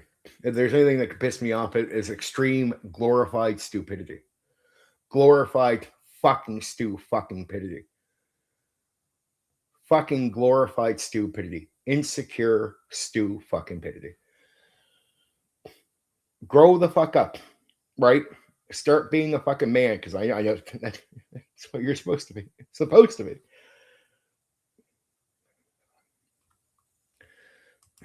It's like I don't like the idea that you need to handhold people through life in this way.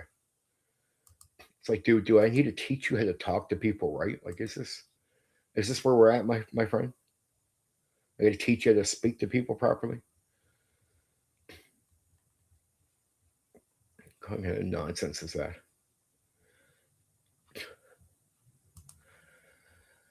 All right. Anyway. I hope people are enjoying, because I'm talking with nobody chatting. So it's just me going off. I see some people are liking. I got the again celebrating YouTube partnership. Didn't have to buy subs to get here. Just good content. Earned it. Talking about the historical reference series, what we talked about was all the different places and how you could tie all these different places into it and make a major setting. A lot of people didn't know that second edition made that, which is great because I get to share that with people. I've done a lot of that with my content recently, which is, it's like Mysteria. There's a YouTube video or YouTube channel out there with Mysteria, but there's a lot of people that don't know about the Mysteria setting. There's a lot of games, because I cover a lot of non-tabletop role-playing games, a lot of games out there people just do not know about. And I love being a channel that's introducing just a massive amount of games people haven't heard of. It does sadden me with all this work. Nobody will give me any credit on anything I've done. And actually, a lot of guys will just copy what I'm saying as if it's them.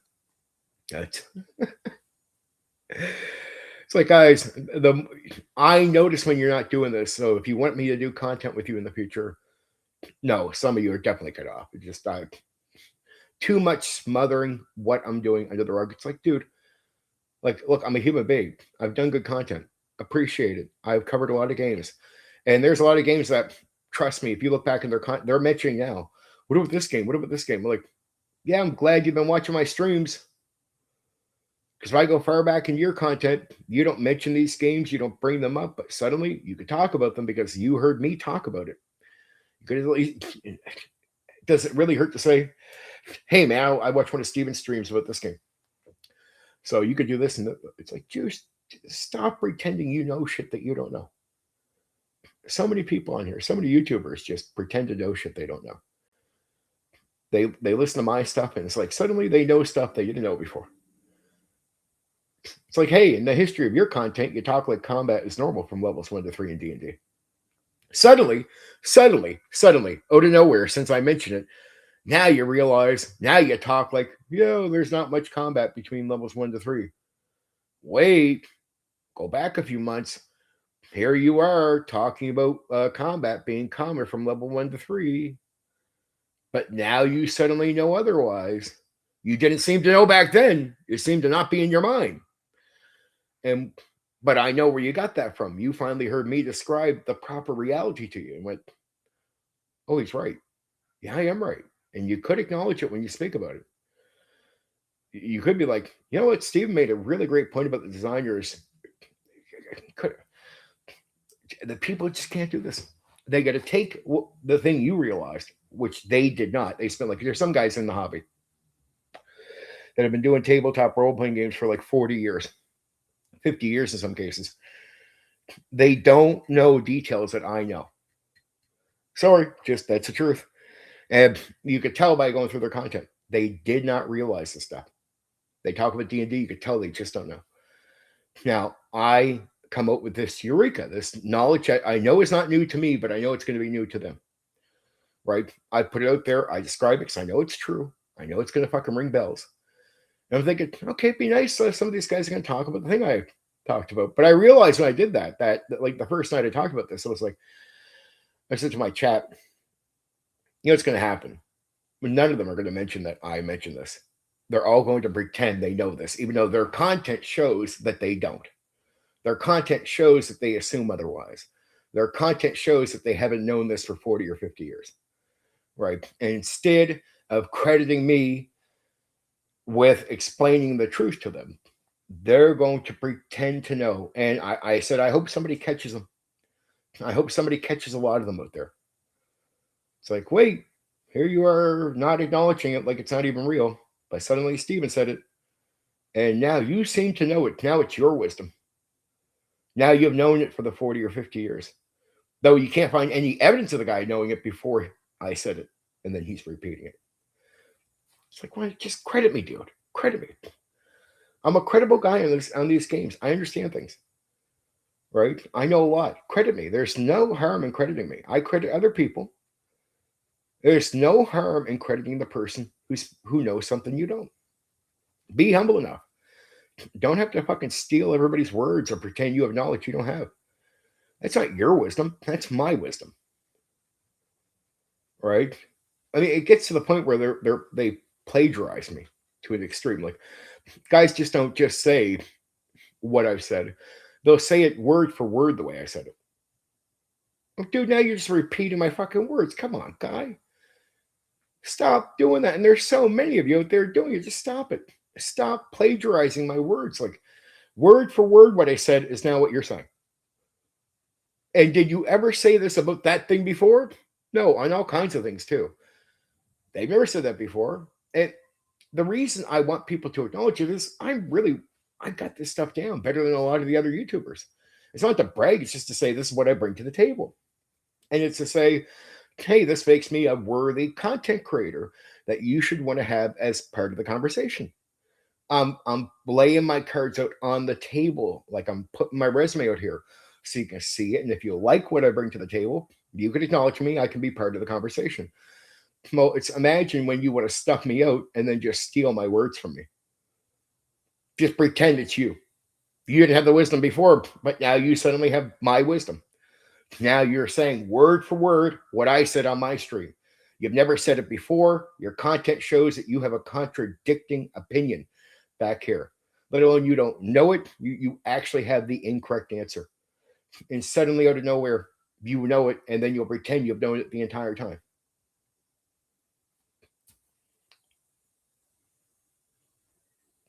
It's like, sorry, some of you are copycat fakes, yes men, rage baiting, not so bright guys.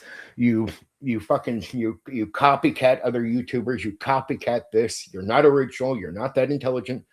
I am what a lot of guys are here pretending to be. They pretend to be what I am, right? But they're not, and I am it. It's not a brag thing. It's a confidence thing.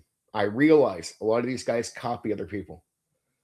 The whole YouTube gimmick for them is copy, copy, copy, copy, copy.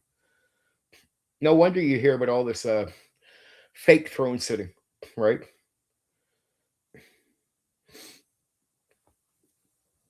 Congrats on the YouTube partnership. Well, yeah, for sure. For sure. New. I've never been partner before, so this is new for me. Definitely. Yep. Nope. How you doing there, Miles? Yeah, I can stop the ranting. I'm glad you're here, my friend. So, yes, membership is like it's that's membership for people members to the channel. They call it partnership here. So you're partners with YouTube. They make so much, you make so much off of putting ads on your videos. Like, get the ads on now. So it's like now members, people, they can support me, but YouTube will also, give me so much for the ads, right? So it's I thanked everyone. This whole stream tonight, I canceled my movie stream, and the stream is for guys like you and everyone else who supports me. I appreciate the views, the watch time, the time here on this stuff. I appreciate you, Miles. I appreciate everyone. So it's all right. Couldn't do this by myself. I don't want people to think when they've given me their time and support that I think my head's too big to think, oh, no, fuck, I don't need you. I'm now a partner. I don't have that type of attitude, so I wanted to come on here and just say this. I have no plan on anything to talk tonight, just sort of off the top of my head.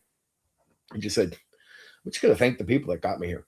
Thank them, appreciate them, and just know I've had a great time connecting with my chat, with the people that support me, like deeply connecting with you guys, helping you, really just helping you, informing you, entertaining you, and then you guys appreciating what I'm doing for you, because a lot of people, you can do a lot of nice things for people and they don't appreciate it. So when you get people that appreciate the fucking work you're putting in for them, the work you're trying to get back to the hobby, and people are starting to reward you, it's nice, because there's so many people out there that don't do that, right? I don't. Again, and this is where I was getting. I don't copy people. I don't steal other people's ideas from my streams. I don't. I don't have to listen to your content and take it. I do all my own stuff, and I try to get back to the hobby. It is really nice that finally, after a long time here on YouTube, that it's turned into a partnership gimmick, right? I mean, my first channel, when I finally got somewhere, they weren't really doing money, so this is a new thing. If I can ask, going into one-shot D&D game, and honestly, I have no idea for a character. You're talking about 5e, right?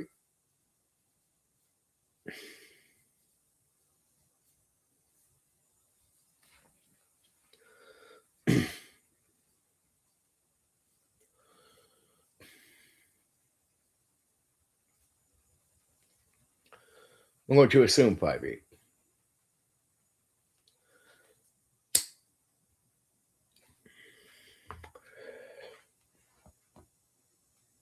Well, see, here's the thing. I want to give you advice, but I'm trying to consider like there's so many things I don't know about you that I'd ask as a player before we'd ever get to this point. That would take too long, and we wouldn't have that type of intimate conversation. Uh,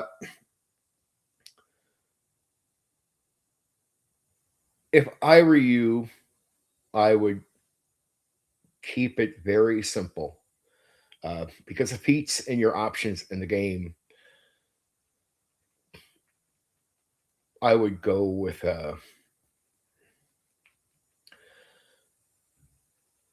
It's a toss up. It's going to sound very basic, but just because you can add things to them later, you can enhance it, which is either straight up fighter or rogue. I would not go with a spellcaster for you because you can. There's obvious options later that you can do. Don't do a barbarian either. I don't believe in that. And so get away from the spellcasting. I don't think that's going to be your gimmick. Uh, if you are a sneaky player, stick to the rogue type. If you can be a little bit more clever, but you're not that sneaky, go with the warrior. That's totally valid. We're fifth level characters and supposedly rulers of a kingdom. Yeah, it's having to examine who you are. So I'm on the guess miles. I'm going to eliminate spellcasting, spellcasting focused characters. So let's eliminate those. So my talks, what you would tell me in 5e from what I ran, that's not going to be your cup of tea. That's a guess. This is an instinctive guess. Could be wrong. Remember, I'm guessing here. I try to help you. I'm trying to give you advice I think would be, I guess, okay. Uh, a basic fighter might sound very boring, but given that you can put that together whatever way you want, I think that's a safe option. Not a knight, not other options like that, even though there's many. I would go with the straight. I know sounds basic, but sometimes the best advice, even in a 5e situation, is basic. Like not to blow the game up on you. You want to go in and be able to do something. It's either that or a sneaky two dagger using, like a two small blade using type of a rogue. Because I know there's going to be a lot of combat. So we know there's going to be a lot of combat. So you want two weapon dealing rogue or a two-handed using, and you want two-handed weapons. This is advice here. Two-handed weapon using warrior.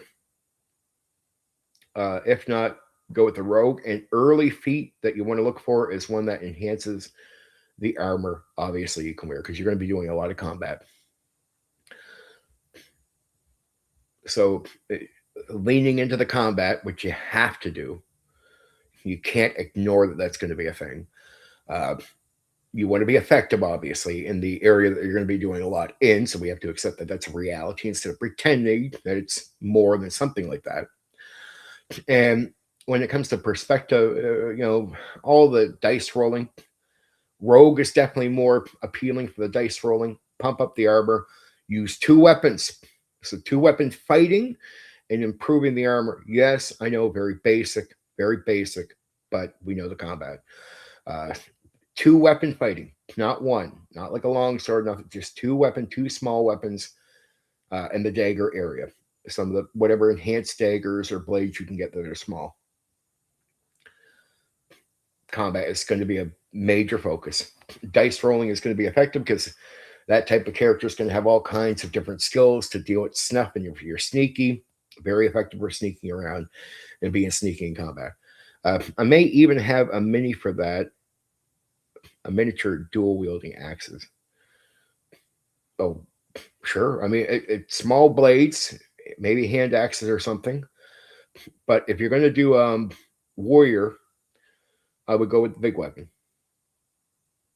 Maybe even consider a polearm, like a halberd. I'm being serious. Halberd or two-handed sword, something basic. You want to be effective in combat either way, and you can still do a lot with the warrior. Like you get the good armor right away, so you can still be creative with the choices. I'm not a big 5e person. I'm just giving you what I think is good for 5e regardless, which is you can do some feats that will definitely make the character more interesting. You have some ability starting off. You probably want to pick a warrior type that can use magic. Rogue, the same thing. Rogue who can use magic.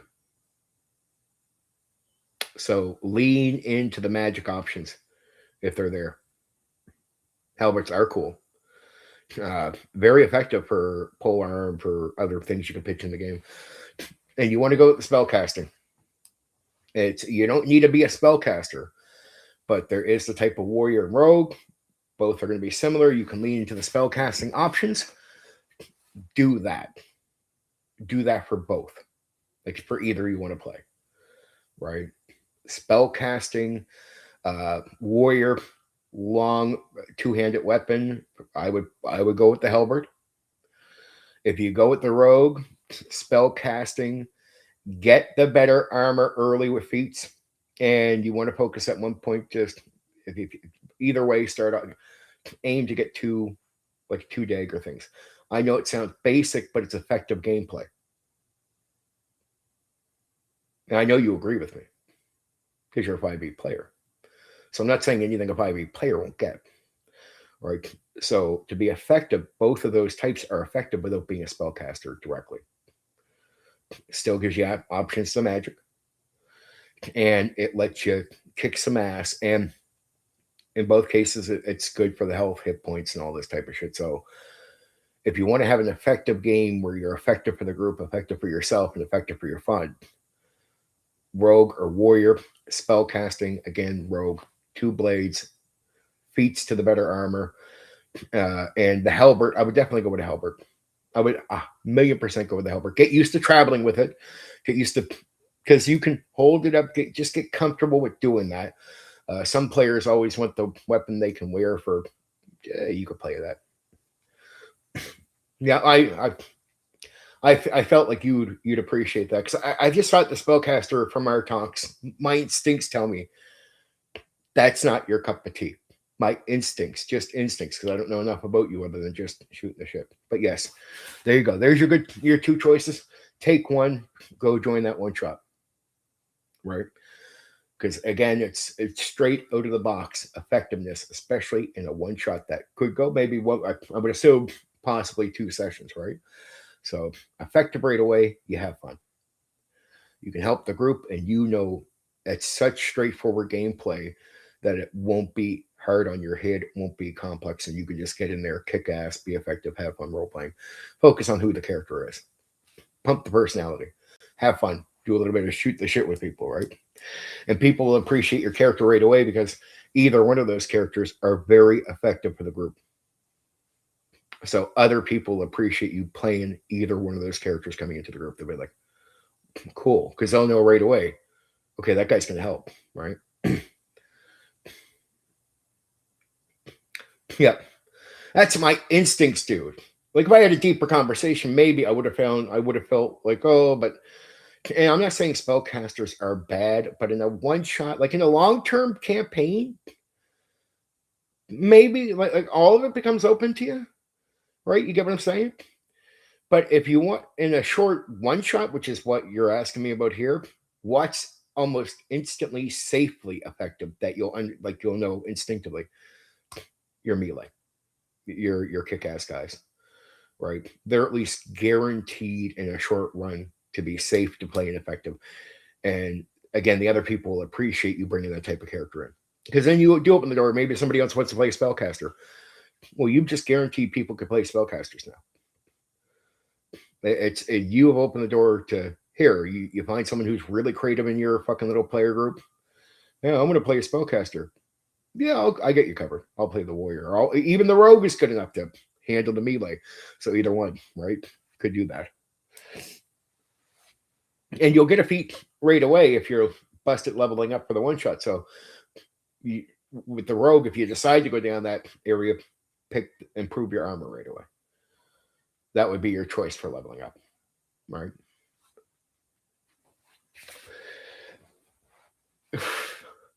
Personally like guys that are spellcasters are good. Arguably, the wizard is the best class at least for the newer editions, but lower level they have such low health and die easy. Well, that's what I meant about the long term campaign. The spellcasters still pump up in the new school D&D in a similar way they pump up in old school, but not exactly the same as we know. But still, the idea is, like you said, later levels. In a long term campaign, I would go for the spellcasters. If not, I would leave it to a player who is just naturally good with them. So it's like if you just over time the spellcaster is going to be fun for you to play and anybody can play them, of course. If you know somebody in your group that's just going to probably do really good with them, and it's not you in this short situation, become the effective player for the group by playing a role that makes it easy for them to get in and do what they do, especially at a lower level where they're taking more risk, right? So, and maybe everybody plays a bruiser. Who cares? Still, spell casting is an option even for the warrior and thief. And you should choose that right away because it will give you some abilities, some powers to be able to spoof up your character with right away. And you know exactly what I mean. So in a short run here, that gives you still some spell casting. So even if nobody plays a spellcaster, you're still bringing something to the table on that end, right? And that's good. That's really good. And I know that's good, right? So they're leaning to the spell casting with either one of those characters. See, I ran the 5e. I do know my shit with 5e. I'm just not a big. I'm personally not a big fan, but it doesn't mean I'm stupid about it either. Right? You can't go run the game and then be dumb about what 5e is. You're just going to know by running it. So that's what I meant. Like I wasn't disagree with you, but that's what I meant about the long term effects of the wizard. I'm just not a big fan. Not a big fan. Because I just understand the game. I understand it's more combative, and I actually ran it properly. So I don't try to sit there. When I ran the game, I even said to the guys, I'm going to run it for what it is instead of trying to turn 5e into something it's not, so I can understand what it is if I go to talk about it. I said I can't really properly, even if I'm critical about it, I can't be critical about it if I try to run it some alternative way. I just got to run 5e in the adventure style with a lot of combat, like the game is going to expect, or which the game is built for this. So I said, okay, I'll do what the game was built to do. And so that was just to make sure that at the end, nobody could say I didn't run 5e for what it was. So if I had issues with it, I like it's not that I'm completely against the ideas. And I get the coolness people like players like yourself like about the game. Now, for a video game, which is what a lot of the combat rules are made for, and if you don't believe me, go play Baldur's Gate 3, which, if you've ever heard all the criticism over the years, Miles, WotC D&D is a video game. Go play Baldur's Gate 3, and it's like, it proves it. It really shows you that, yeah, in the video game, the 5e rules are effectively, they work well. They actually work well for a video game, right? It's because 5e is more, I don't know how to explain it this well, to video gamey, favor combat, disregarding more realism and immersive aspects. That's because it goes and leans into the board game, which gets away from exactly overall what a role-playing game is. Right? It is more to the video game stuff, and it's less about the experience and feel of you playing a character in a world and feeling all that. It just is. And at least you know it's not like it's people that play it recognize the truth about it. Doesn't mean you can't enjoy it for what it is, I guess. Right? But people recognize it. And the problem is with a game like that, it's hard to get the 8-hour sessions out of it. It's hard to be that immersed that you get into the flow. And flow only usually happens in combat because combat can be very long. My issue is with how combat functions, not all the ideas. So when I look at the ideas, I get where players enjoy it. I look at it, go, well, I'm not stupid. Like, I get it, guys.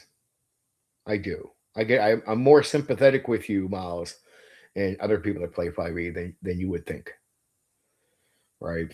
Like I'm way more sympathetic with you than you would ever think. Like way more understanding of you.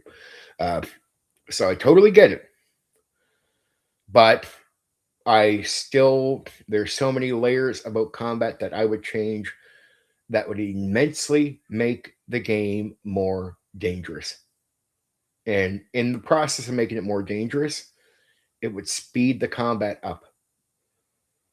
So it doesn't mean you can't still do a lot of things, but your combat would go from your average hour and a half fight. I could get that down to 30 minutes. And you could do almost all the same shit you're doing. 30 minutes instead of an hour and a half, but it's more dangerous. And there's some things, some extra options I cut off.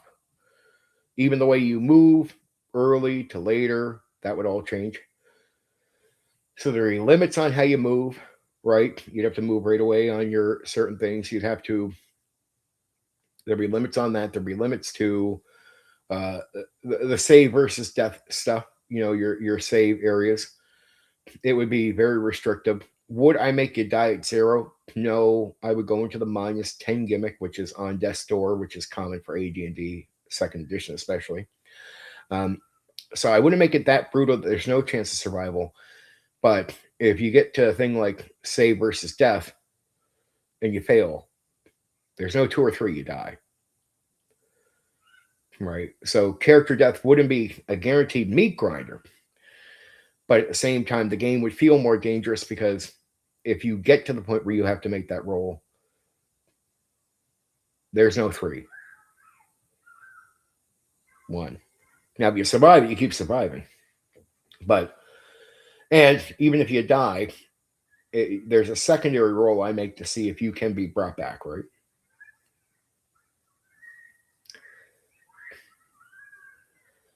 That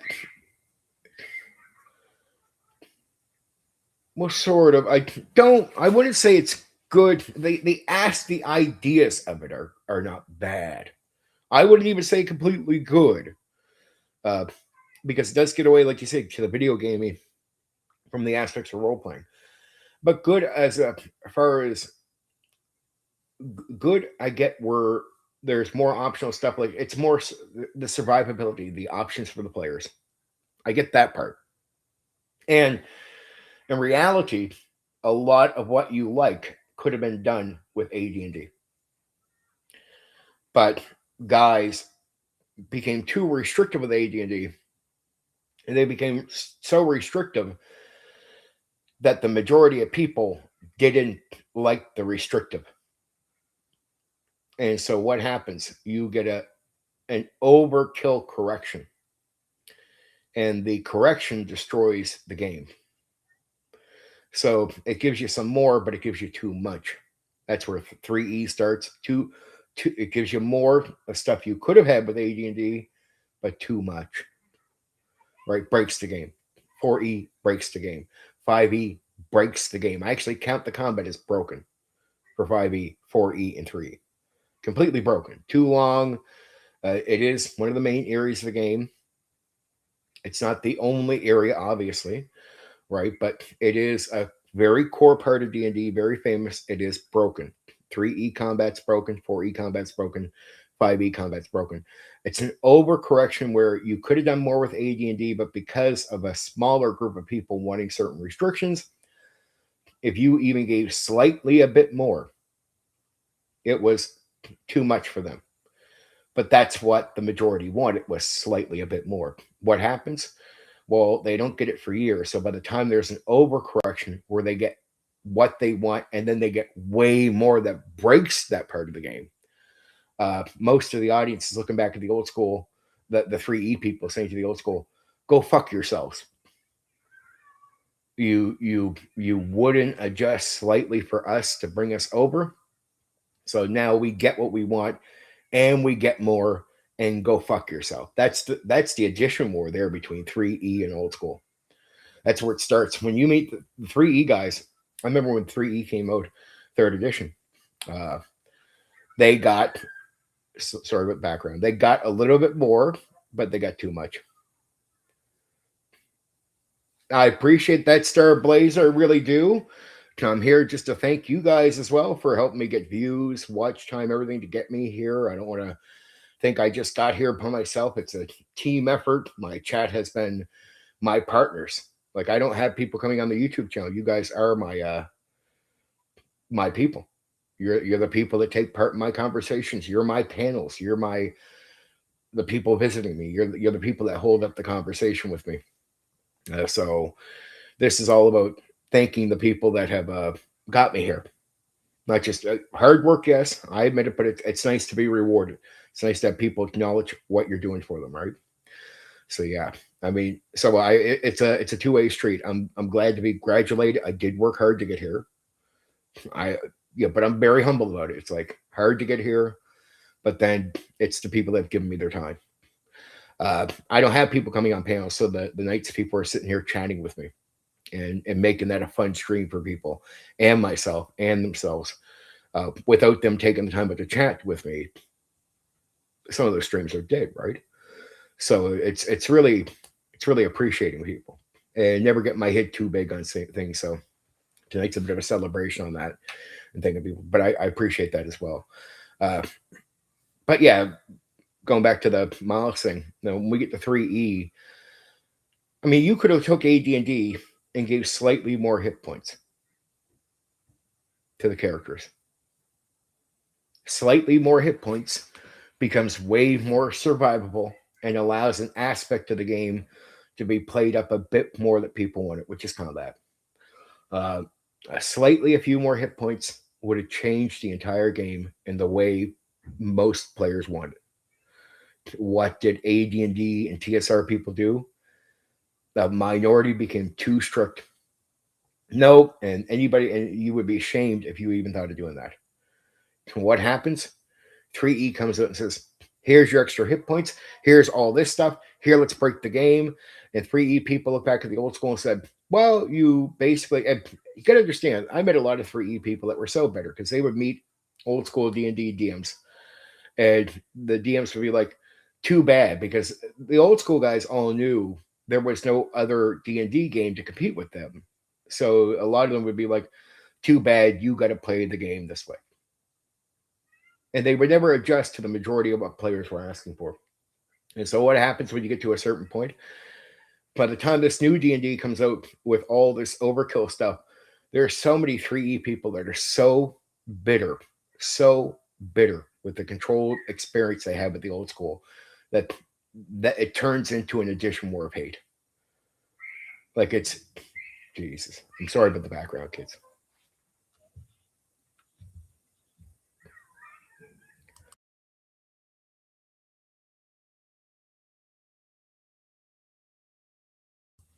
Sorry. But yeah, it turned into that's where it really starts the war. It's not that. Oh my.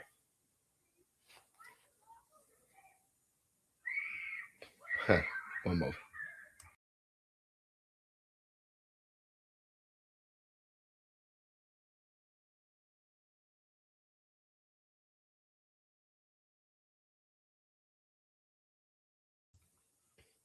Life is happening, guys. Life is happening. Life is happening. But yeah, it's I hope you don't hear too much of that, but I know you're gonna hear some of it, and I can't cover it all up because I don't get a soundproof room. So I can only hope it stops as soon as possible. But that's just reality we face here. But yeah, that's what started the bitterness with the 3E people, with the old school D&D people. It wasn't so much the second edition people that they had an issue with. It was, you go back to certain DMs, old school DMs, that would just tell people for years, we don't care that you want some more hit points. We don't care that you want it to be a little slightly more survivable, right? No, what you want is too much, and they would humiliate anyone who would ask for more or even try for more. So 3E becomes an extreme overcorrection. And it's like, I just said to a lot of guys in the old school, this is your own fault. Third edition is the outcome for you not being more open minded. It's an extreme overcorrection. You should have been more open-minded about requests from the vast majority of players. If not, you wouldn't have to get this. We would have adjusted the older game and probably brought more people to TSR with an adjustment. They tried on Death's Door. They tried to make the game slightly more survivable to keep people happy. But even a lot of the AD&D 1E people wouldn't cross over to second edition just for simple things. So what happened is you get nerds in the hobby that are trying to control the hobby too much. They're not open to the newer edition. They're not open to anything. They have excuses. They're trying to control too much. And so they control it in a way where they're holding the cards. They're making it hard for TSR to succeed. They're making it hard for the newer gaming to be more successful. So what happens when you keep holding a hobby back because you're greedy and selfish, right? And you keep pinching a certain company. Well, at one point, that company flops because of what you're doing. And at one point, somebody else steps in who's going to take it over. They're going to look at your actions and they're going to say, we've seen how you behave. Certain part of it old school. We are not going to serve you. We are not going to care about you. And because of how you try to control this thing, we are going to overcorrect. And what's going to happen is we're going to drag in this majority that you've been sort of telling to go fuck themselves. And we're going to give that majority power to say back to you finally after many years, go fuck yourselves. And when you would meet 3 people online, anybody who's done the online thing for a lot of years, from Dragons to anything, they'll all tell you what happened in all the areas when 3E became a thing, when 3rd edition became a thing. All the 3rd edition guys hated everybody in the old school, and you would hear the common reason why. The old school gaming would not adjust even in minor ways that would still work. Would it have destroyed D&D to have added some more hit points onto the characters? No. Would you still maintain great old school gameplay and old school role play and feel by making it slightly more survivable? Yeah, you would have. Would have been fine. Right? But could you do it and have the old school crowd, a good portion of them, could you do it and have them support you so you can maintain a company and then drag in this other crowd as well? That's how much a certain group of nerds wanted to control how the hobby was. But the worst thing, what's funnier is the same crowd that wanted to, the old crowd that wanted to control things still wanted products made for them. And it's like looking at them like, dude, you're making it that people would flop and fold making products for you. You have to adjust a bit if you want people to serve you. You can't sit here and have the control and have a company affordably be able to stay in business and serve you. So what do you guys want? But somehow in their delusional minds, a lot of the old school guys wanted a company to still be able to take care of them, but a company couldn't, not under those conditions. And they want to control everything. It's like, well, you got to give up a little bit of control so the company can make enough money to stay in business without selling to WotC and serve you. And was TSR perfect? No. Or there are a lot of products where it's like you look at the difference in business-wise. At the end of TSR, a lot of the old school guys would not buy certain things. When WotC starts putting out products the same way, but all the 3rd edition people are buying this stuff. They're actually having the same bad practice as TSR, but their products are selling. It's because the customers realized, and you could talk to a lot of the 3 guys back then, if we don't buy this stuff, they won't want to keep making shit for us. And I was like, ding. I wish the old school guys would have figured that part out. Like, if you don't buy stuff, if you don't keep TSR afloat, TSR is done. It doesn't matter how you feel about what they're doing. It's just when TSR goes away, now you don't get a company to serve you. But TSR is doing this, we're not happy. Yeah, but if you don't buy it, the company goes out of business, and then there's no company to serve you. So go ahead, fuck them. No, yeah, they made a mistake. All right, fair enough, don't buy it. They're going to go out of business. Then you don't get a company to serve you. Yes, Black Rose, we reached it, baby. We reached it. I hit the time, and they instantly gave me a YouTube partnership, and I'm happy because I got them to do a review quite a while ago. So I'm there. Ding. Took a long time to get here, man. And like thanks to Starblazer and Miles congratulated me. I appreciate that. Yes, it was a grind, but with all your guys' support, like without it, I wouldn't be here. So this stream tonight is I canceled the movie stream for tonight. I'll do that movie next week. And I decided because I didn't know how soon I would get the partnership. Because I thought they might still put me through days or something on a review. No, instant. And I said, screw it. I'm just going to do a stream. It's like a celebration stream. Like it's just an appreciation one where I love you guys.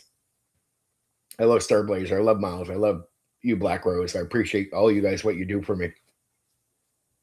Really, I said many nights where I just don't get other people coming on YouTube here with me. My chat is a saving grace. My chat is the people I talk to. You guys are my folks that keep me going good. Yep. Congrats. Yep. Totally. All of us. We're here, man. We're here. So yeah, long journey. Still lots of hurdles to go through. Still lots of, but it's now it's an encouraging situation, right? It's very encouraging. No, streams. I'm more encouraged to stream now than ever before. Like you have no idea. Like the streams are safe. Like it's quite the opposite, Miles. Getting partnership means it's the enthusiasm to keep. I'm doing the streams for the purpose of not just this, but it just I want this to be a thing. Well, I still do videos, of course. I want to do some more videos, but I'm at the rate of just I'm not putting out 3 or 4 videos a day like I used to. I think I'm going to keep just doing that. Like right now, I'm just doing that, and I just want to improve the content hopefully as I go forward. And if I make enough to cover some internet stuff and improve what I'm doing here, I'm going to do that. That's mainly. I'm not expecting any of this to pay bills, but would I want to start making enough to from you guys and from YouTube to handle some of the online cost, the internet cost? Yeah, and money I get from this, if anything, would just be invested back into improving this. Right. So yeah, streams will continue. All the game coverage will continue. Nothing will change. I'm still going to be doing off script Tuesdays. Currently old school D&D. I'll do old school D&D for a little while until and I'll even be doing some of. Look, I won't lie to you. I'll be covering 3, and I'll get a full stream on 5e at one point. No worries. I'll be doing all that at one point.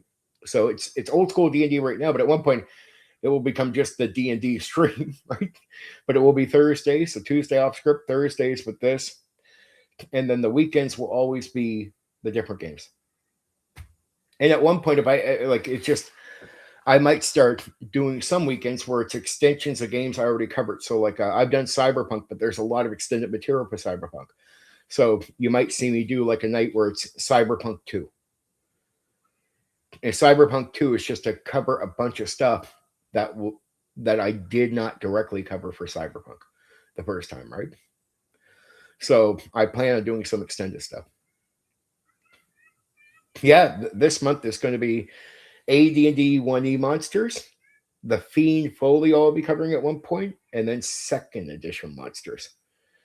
And the thing is, I could probably do multiple streams of that. So, like AD&D 1E monsters, I'm not going to cover every single monster that exists, but I'm going to cover through quite a few monsters that would have a theme to them and tell you a bit about AD&D 1E monsters in general. The Fiend Folio, I'll do some. The 2nd edition monsters, I'll do some. And at one point, I can go back to those and do some of those again, right? Just sort of cover different themes, different ideas. But yeah, I plan on talking about a bunch of monsters and teach you some general stuff so you understand some of the ideas behind AD&D 1E monsters, the Fiend Folio, 2nd edition. That will be fun. It'll be a lot of fun. In many ways, I get what you like, but there's a side of old school, Miles. I got to tell you, it's so good, and I hope you hear me talk about it enough that it sounds appealing to you. I really would hope to run like man. If I could run you through a game where you don't roll the dice to bypass looking in the room, I promise you, I could get you into the flow and enjoying that, right? But like I can make that a wonderful experience. Like I can make it so good for you that it would fuck your head.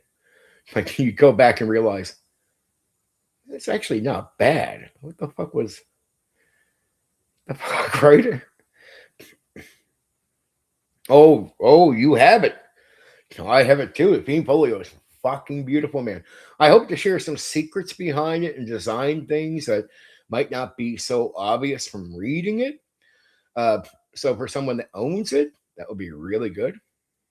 The historical stuff, Nazi, I appreciate that. Yes, I love the historical stuff, and I hope it just inspires you guys to want to reach out, grab that, and then look at all the stuff we talked about last night. Look at that. Would you have had that conversation or even thought of that stuff if I didn't bring that up? So I'm so glad we all got together and had that talk about that stuff because it got me fucking jived up too. No, see, I'm a nerd like you. If I even this, I talk to get you hyped up, but ask Black Rose. I end up hyping up my fucking self in the process, right? Like I get into the own. I'm talking about it. There I am hyping myself up in the process. But yeah, it was a lot of fun being able to go over real Rome, real Greece, the Celts, the Vikings, considering that stuff, and then considering all the stuff that was mentioned last night, the North American stuff, right? The Japanese stuff, ooh, the Wendigos, the man, that was hot. That was good stuff. That was a good conversation. Especially in the second, Miles, wait till we get to some of the second edition stuff. Like, man, if you ever get your hands on second edition Monster Manual, that is magic, baby. That is magic. I'm a second edition guy. I won't even lie. It's I just gotta.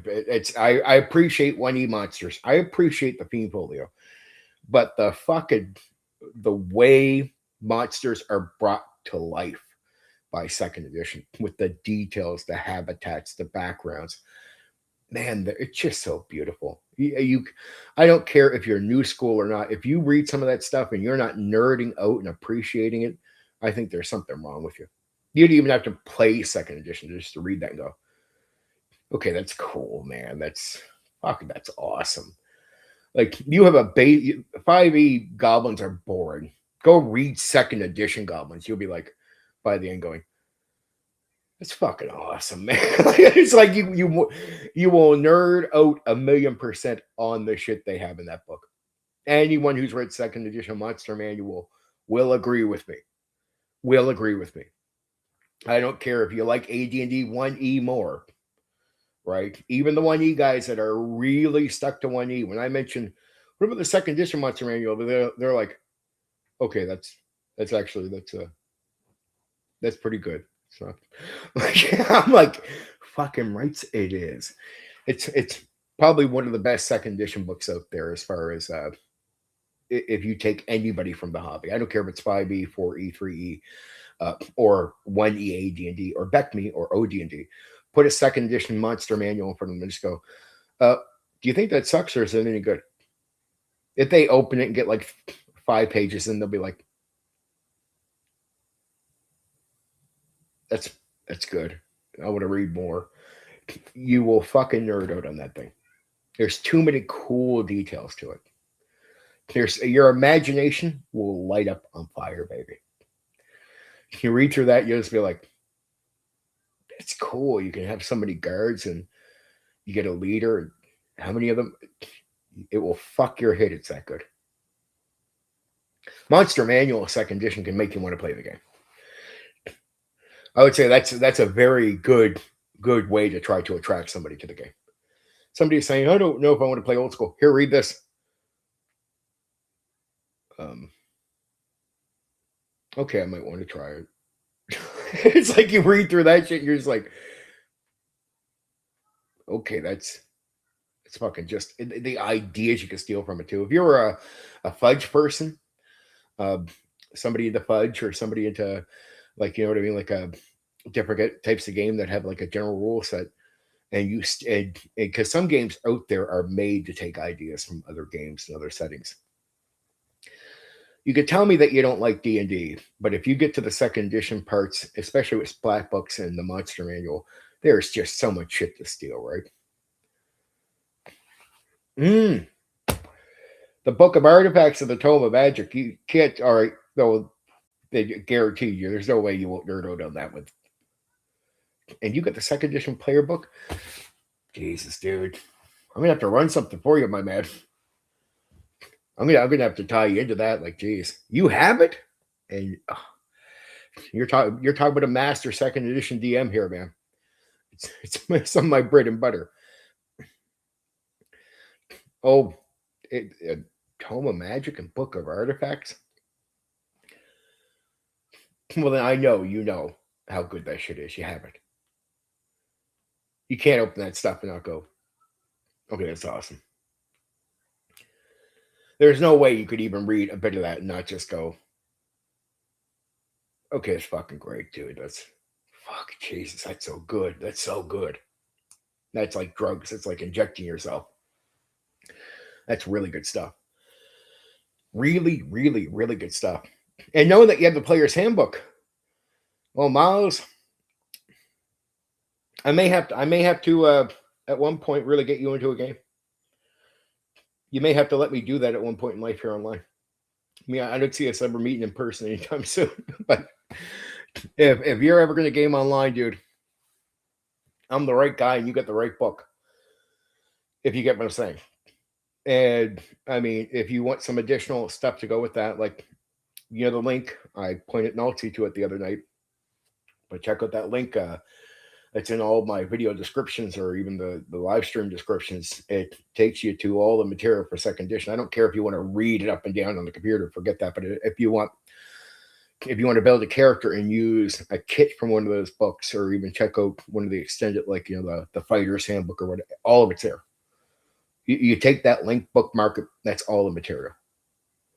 So then, I mean, if we ever do a game online, that's going to be where you want to, because a player like you that does 5e, there's no, that will make the game feel a little bit more appealing to you for sure. Right? Because it definitely does a bit more than just give you the common fighter. It'll let you update the character. But just understand second edition is different. We're not talking 5e. A fighter in second edition doesn't use magic. Rogues don't use it. Just understand it's old school in that way. Right? Like, so it is not the same game in that way. It is different. Just have that in your mind. But that's something we got to consider doing. You never told me about the second edition stuff, but now that I know you haven't. What I'd like to do is really bug Black Rose. I know at one point he's going to take a time out on some of his gaming, and he's online enough that I want to corkscrew him into maybe a session a week where I can get him in for like even 4 hours would be good. Because if he can come to a stream, maybe we can cycle him into a, like, every second week or something, into a fucking online game. Yeah, I know you hear that, Black Rose. You're probably with baby, but I am going to suck you into a game at one point in life. There's no way we can avoid it, dude. We got Miles here with a second edition book. We got Nazi around. We got you. We got too many people that I know would be willing to do it. We had another guy that's been on my Discord forever that would love to fucking play if I ever got a game going with certain people. So there's definitely a bit to drag in. Maybe do like a short campaign, right? A short camp. It'd be a lot of fun.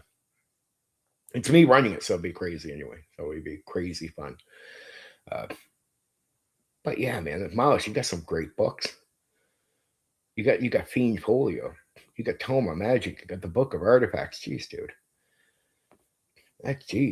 That's really, really good stuff. Really good stuff. Yes, you should be thankful you have that. That's stuff you can sit back. If you want to get another to add to your collection, because you got the DMG and the player's guide, I don't care if you have to print it out, dude. I don't care how you get it. But the monster manual, even though you can even check out the monster manual just for the link, right? Just so you can be nosy, just to see what I mean. So if you haven't read much of the second edition stuff for the monster manual, that link will take you to a monster manual where you can at least flip open some of the monster pages and just read. and get what I'm saying, you'll be like, just go read the Goblin. Go read the Goblin and compare it to what you know about 5e goblins. You'll see what I mean about more appealing. Like way more appealing. And you'll understand that given that it's not so focused on gamey combat, it's way more interesting. Just saying. Oh, definitely. Definitely. But if you want to be nosy to see what's in it, you can take that and go check it out, right?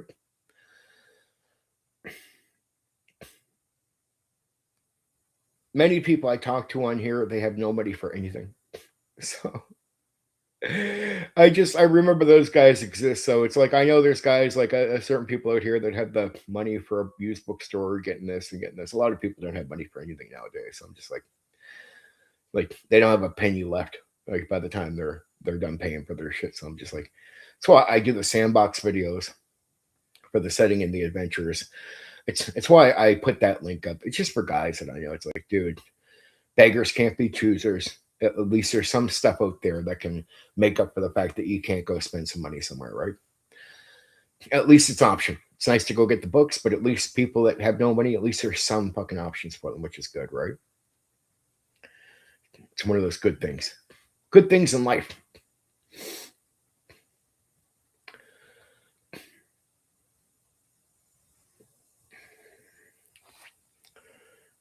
Good things in life. But yeah, let's go over. Oh, definitely. There's some of the prices they charge nowadays on the stuff. That's amazing. I won't even lie to you. That's like really amazing. Okay, guys, I know some of you have already heard this stuff, but it's nice to remind you. So tomorrow, game I'm covering conspiracy theory focused theme game Unknown Armies. That's tomorrow. On Sunday, Tribe 8. Then the first stream of July, because off script will be June 30th, sorry. So that's the last stream of June is off script. But tomorrow's Unknown Armies and then Tribe 8, then off script is the 30th. July 2nd, it was old school D&D, AD&D 1E Monsters 0 Miles. The first weekend of July, starting July 4th, America's birthday, baby, Bunnies and Burrows. And then on Sunday, it's Legend of the Five Rings. Now, you know, every Tuesday is off script, so I'm not going to keep saying that. To my members out there, or member Black Rose for sure, the first members only stream of July is Stargate SG-1 role-playing game. Then I'll be doing the next D&D stream on the 9th, which will be Unearthed Arcana. That weekend, I'll be covering on that Saturday, the weekend right after Unearthed Arcana, is going to be Dragon Quest and then SLA Industries. The next D&D stream on the 16th will be the Fiend Folio. That weekend, I'll be covering the Teenagers from Outer Space, which should be interesting, and then Cadillacs and Dinosaurs. The second members-only stream of July will be the game Exalted. I'll be right after that on the 23rd. I'll be covering AD&D 2nd Edition monsters. And on the 25th, the last weekend that I'll be covering games of July, will be the conspiracy game Conspiracy X tabletop role-playing game. And then I'll be covering right after that Ars Magica. And the last stream of July on July 30th will be the Tomb of Horrors. Old school D&D, the Tomb of Horrors.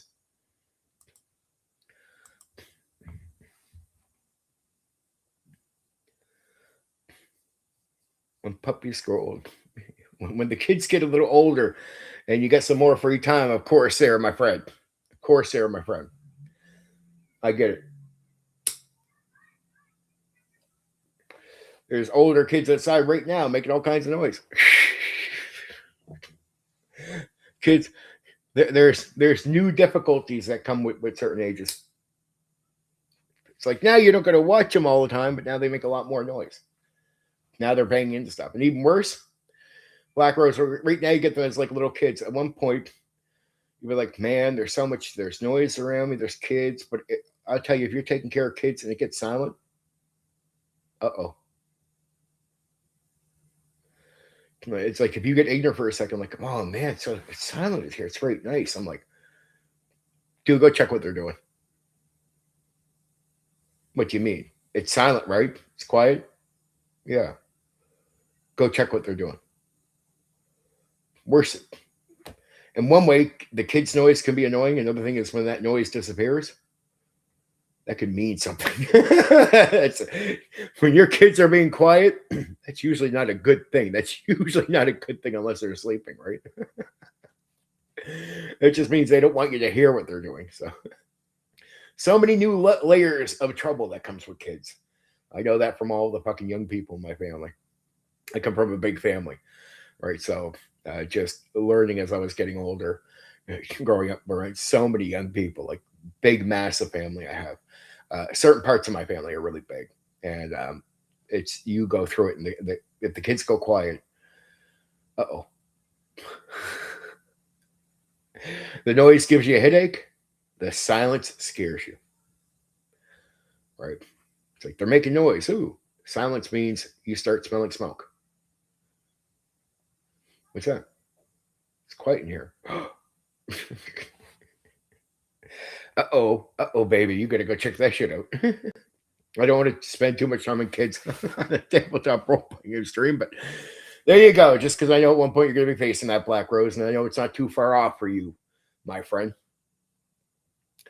I know that's not too. I don't have to be a father to know these details. It's going to be around kids to know this shit. But Miles, that's a great pickup. The other thing is you could do is libraries. If you're not too stuck up about getting material, printing, libraries, and printing. Like it's one thing to have a collection; it's another thing to want a game. And if you like gaming, libraries can have a lot of books. And if you're willing to print and you're not too stuck up about that, you could print out a lot of things. At least you have a copy. Then you like copy you can read in physical, and then you can game, right? I got some of the games I ran were from printing at libraries, printing from older guys in the hobby, printing from friends. I never had a problem with it because I was a gamer. The idea of needing to have a hardcover, everything, I just didn't care about. I feel like you got so many games printed. Like, Steven, don't you like want the hardcover? I'm like, I want a game. I don't care. Like, let the next guy be a collector. I don't give a shit about collecting. I never, not one day, have I ever cared about collecting books as a collector. Like, I'm pure 100% game, or the activity matters more to me than anything. Always has. So when people tell me they have picky things about like books, and I'm like, I don't give a fuck, I'm a gamer. Or what does that mean? I'm like, well, it just means the activity means more to me than having a cool looking version of the material. So if I could only access something online, I'd read it online. I just wouldn't care. I'd rather have the book. I don't know. I have nothing against people that want that, but I'm like, dude, I don't give a fuck. I don't give a fuck. I really don't. I don't care. I don't care at all. I just give me the printed thing if that's how I got to get it, and I'm going to go game. I'm going to go run that. And that's why I can cover all these games now, because I spent so much time gaming when I was young that I can do all these streams about games I ran and played, because I did tons of gaming, because I made gaming a bigger requirement than collecting a book. It just meant nothing to me. I have no emotional attachment. And that's another thing. It's sort of weird. There's a lot of things people are emotionally attached to in the hobby, even a bunch of the old school stuff. Like, there's a lot of things TSR made that I don't care about, like settings. Well, this is how Greyhawk is. Here's what I remember about Greyhawk. I took it. Yeah, I'm going to say 100 years goes by. I'm going to change a bunch of stuff. And people were like, why? Why would I always do that? Like I did it with Forgotten Realms. I did it with Greyhawk. They were like, why are you doing it this way? Other than Ravenloft. Ravenloft I was more stickler to on purpose, but I did a bit of changing on purpose with time jumping with Dragonlance too. But you have to stay true to some things with Dragonlance to make it what it is without destroying certain elements.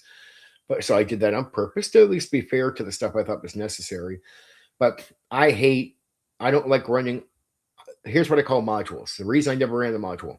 A module is another Dungeon Master's game. So I said, yeah, I don't run other DM's games. I run my games.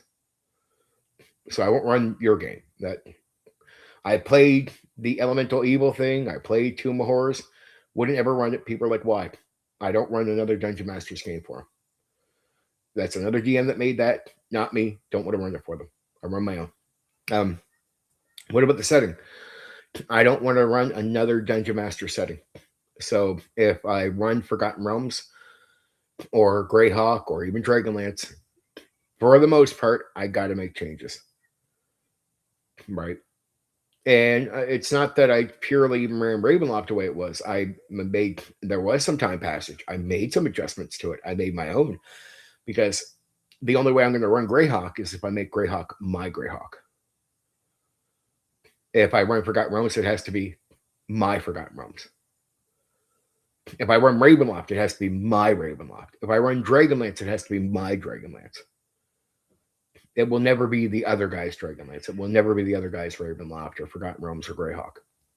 So it's like, I warn people, I don't run Gary's Greyhawk. That's Gary's. That's not mine. So I will make it mine.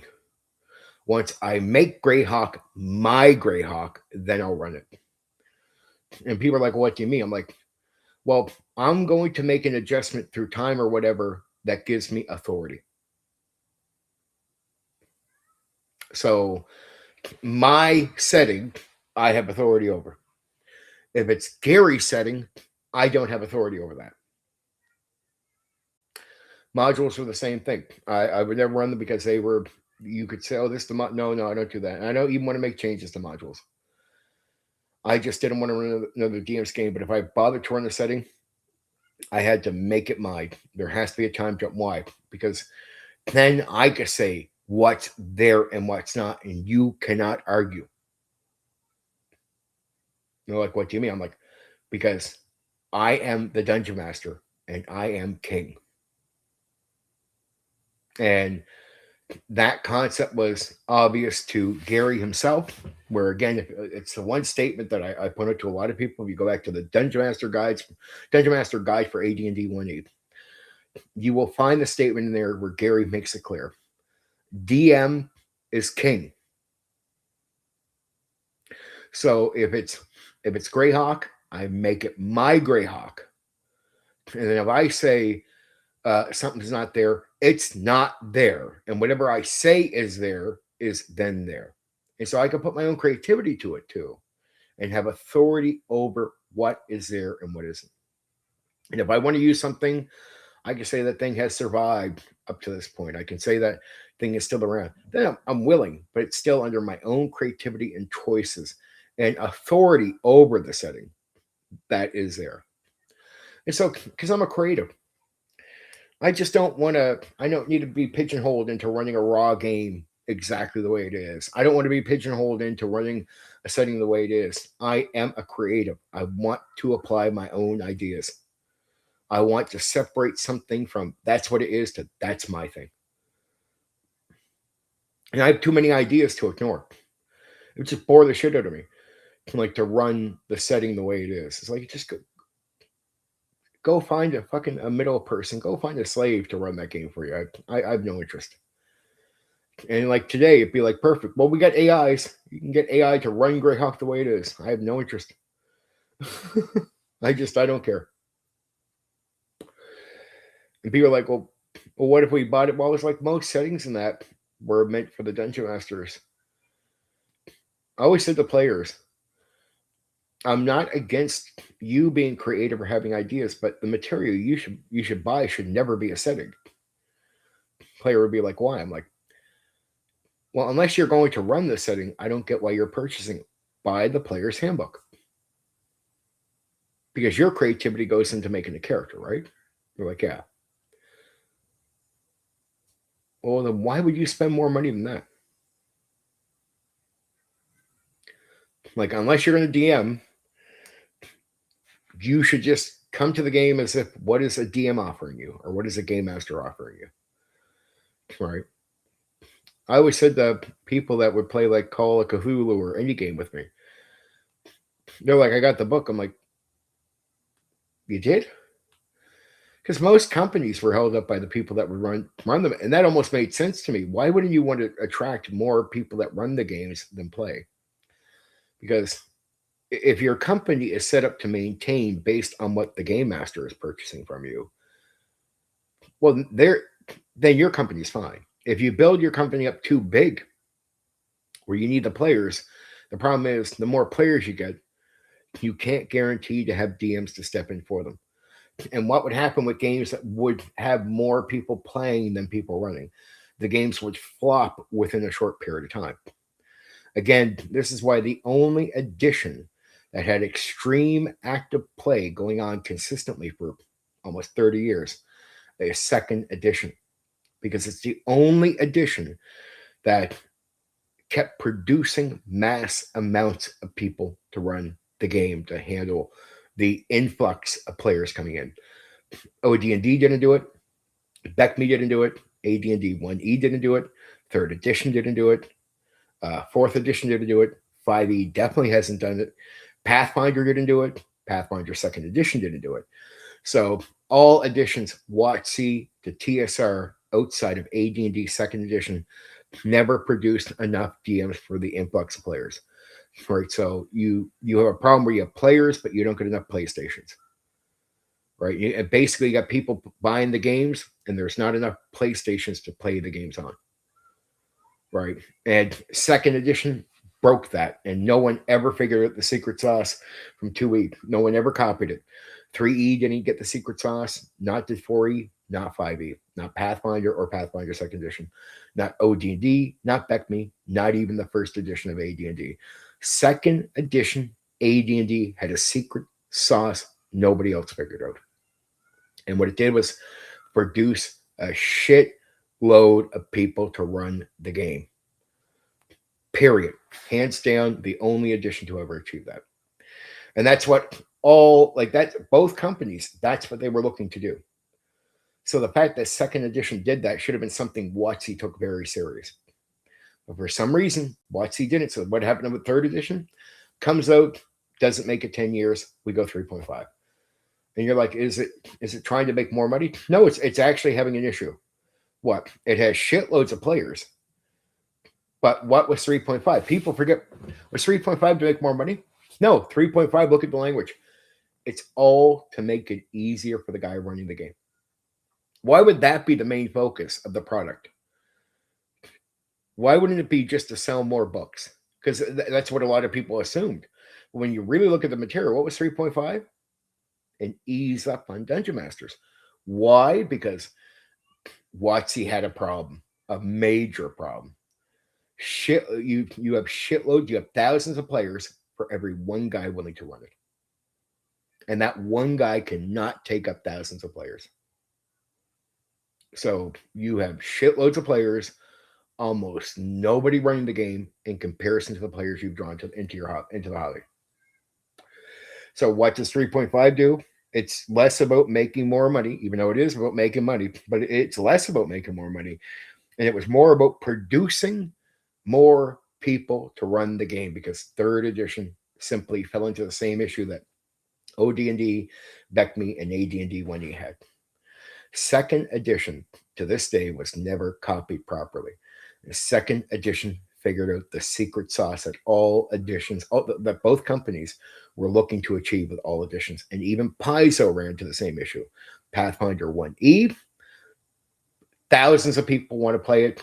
Barely anybody wants to run it. Second edition is even worse for Pathfinder. They have shitloads of players that want to play, but even less people produced as game masters for Pathfinder, second edition. So barely anybody wants to run Pathfinder. Right. So you so very few people. So you just you can't. It doesn't matter how cool your ideas are. It's like 5e's running into that problem now. For every 10,000 players, there's one guy that wants to run the game. You can't hold up a system doing that. Doesn't matter how cool the system is. You got one PlayStation. 10,000 people have PlayStation games, and they can't play their game because there's only one PlayStation for them to try to get at. And the one PlayStation can handle maybe 5 of them or 8 out of 10,000. It doesn't work. It's gonna fold in what you're doing. Look, I get the book 2024. Go through it. It will blow your fucking head off. It makes it easier for the DM.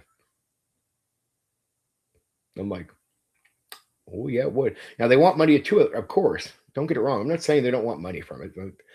Don't confuse what I'm saying. But it's an acknowledgement. They want more money, and money becomes more important because what if you're just failing and WotC just cannot figure it out? They just accepted it. 3rd edition, they couldn't produce enough guys to run it for the players. 3.5 didn't do it. 4th edition still didn't do it. 5e didn't do it. 5.5 still has not done it. And every time they do additional material, what do they do? It's always, why would you always be trying to make it easier on the DM? Why? In every case is at the point. 2nd edition, even with the black books, if you read them, the books never were not brought out to make it easier on the person running it. Want to know why? Now AD&D 1E extended material wanted tournament play. They want to make it easy, raw module. BECME, they talked about wanting to make it easier, changing the language. OD&D just didn't have the same surplus of players, but it didn't need to produce a bunch of DMs the way the later editions did, so you could sort of let that one go. But even BECME was trying to make the language better for the guy running it. AD&D 1E wanted to make it way easier for the guy running it. Still didn't work. 3rd edition, 4th edition, and 5e. They couldn't do it, and the company gave up. And you can tell the company has given up on it. So now it's all about money. They almost don't care about how much they build up the hobby with customers with almost nobody to play the game. That's why I remember 3rd edition just running into so many guys that would be like, yeah, I bought 3rd edition books. I've never played a session. And they weren't shy. These guys weren't like having a problem like talking to people. They just nobody there. Think about it. You have thousands of players for every one guy willing to run the game. It just doesn't hold up. It just means there's lots of guys out there without any social problems that still cannot get into a game. 2nd edition would have so many DMs that it was silly. That's why we were so active when it came to online gaming. I remember 3rd edition come out, and I remember the thing called Open RPG, which is where the majority of games were happening online. And you would go there, there were like 10,000 people cycling through a day at the very least, and it just be shitloads of 2E guys running games. I mean, we had a thing called Third Fur, which was a shared world, which was what you call the Bro OSR stuff. Long before Bro OSR existed. I still get a kick of the Bro OSR guys still going on. We got to get back to it's still the language. You can still see them posting this, and it is so funny. You guys don't understand just how humorous I find this. Like, because some of you won't know who the Bros are, some of you know who they are. But if you go back like a year or so ago, the Bro OSR guys is AD&D 1E is a war game, and they said that for probably about 2 years leading up to that last statement. I finally correct the fucking record, give out the facts. It's like, no, it's not. They got away from it. Now it's no longer do they say AD&D 1 is a war game. They'll say this, and I'm not joking consistently. This is how powerful my fucking fact-based check on this was. So powerful, I made a bunch of guys on X have to change their entire way of speaking about it. They spoke about it for 2 straight years. War game, war game, war game. Now they say D&D has to get back to its wargaming roots. Well, does well, why would AD&D 1E have to get back to the roots if it is a war game? But I correct you, it's not. But what you have to admit, because they just won't admit it, I corrected it and then they changed the language. It's too embarrassing. It's like I put the facts up, so it's like you can't just keep saying something's a war game when it's not. I cleared the air on that. And then I remember they're trying to say that one-to-one timing in the shared world thing, the way they do it, the way they were pitching it was actually the way Gary and TSR meant to do it. I said, no, I'm going to go over the facts. And I was very accurate. I actually showed how, and the Bro SR guys did not disagree with me. Like I went through the details of how they say it is to be ran. And then I went over the fucking graphic details that Gary and TSR meant for it. And they do not line up whatsoever. So I'm like, you didn't figure out a secret from TSR. You're simply wrong. And since I put that out, they have stopped. They no longer say they got the TSR. No, you don't. No, you don't. And I have the video is still out right now that proves it 100%. You're looking for something alternative. And I know about your style because your style was already done by previous groups, not just a Bro SR. Again, the Bro SR, I find to be a sort of ridiculous group. They came along with people going, we finally discovered something people haven't touched for decades. It's a secret. I'm like, no, you mean the shared world stuff that you're doing? Yeah. And the one-to-one timing? Yeah. No, people have been doing it consistently in groups for the last so many decades. Consistently, multiple groups, consistently, nonstop, doing exactly what you're doing. So you haven't discovered something. You just simply, here's what happened with the Bro SR. Bro SR formed through ignorance. What I mean is, I don't hate on the guys, but they just simply didn't do the most common sense research. Like, dude, before you say you're doing something for the first time, just look around for a minute. You'll realize it's been done nonstop for decades. Put it this way, as the Bro SR was coming out saying they exist and they're doing something nobody else was doing, there were groups actively doing it while they're saying it. Like, dude, the group's been doing this forever. What the fuck? What the fuck are you talking about? Like, what in the actual fuck are you talking about? Completely make gods, make the world, develop things, players being involved. All this has been going on through the shared world, everything has been happening. And that way, the influence from players making stuff up, wargaming aspects of having the armies fight each other. This guy runs to halflings. The players make up who the gods are. All has been done consistently, multiple groups, nonstop for decades. There is not a single new thing you're doing. And it's not a hidden secret because it's been done the entire time, nonstop by multiple groups. So you haven't discovered anything. It's been active the entire time. So, but imagine seeing a group like that, the Bro SR, for 2 straight years, making all these just statements of nonsense that had just no place in truth at all. And I let it go for so long. I was just very patient. I was like, all right, these guys are full of shit. And I tried to be nice to them without going through the details. I would tell them every so often, there's already groups out there doing it. No, ignore Condor. He's full of shit. We're right, blah, blah, blah. And I finally said, okay, just after so long of like just trying to straighten them out, I said, all right, let me just go through the facts here. Let's go through the details. Went out through all the details. And then they had to change their entire language. One guy, me, by myself, made an entire group have to change how they speak about the game. Pretty powerful stuff, dude. You have no idea because there's so many of them that spoke this way that me being one person by myself to get on here and just have to adjust the entire language of a pretty sizable group especially on X, to make them all have to stop talking about this thing the way they were. Sorry about the background now.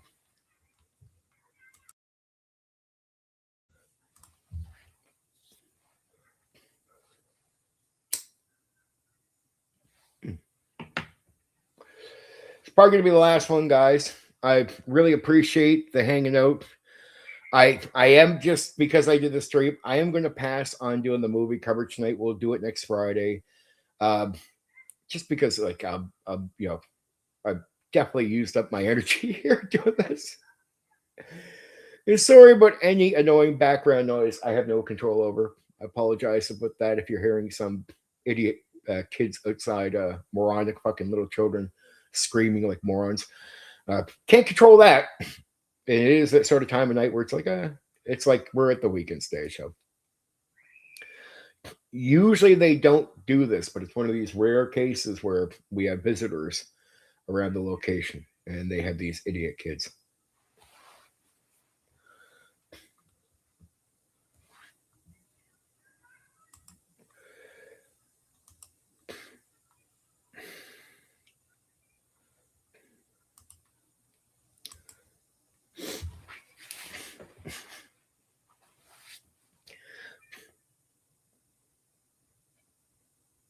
Still, there you go. There you go.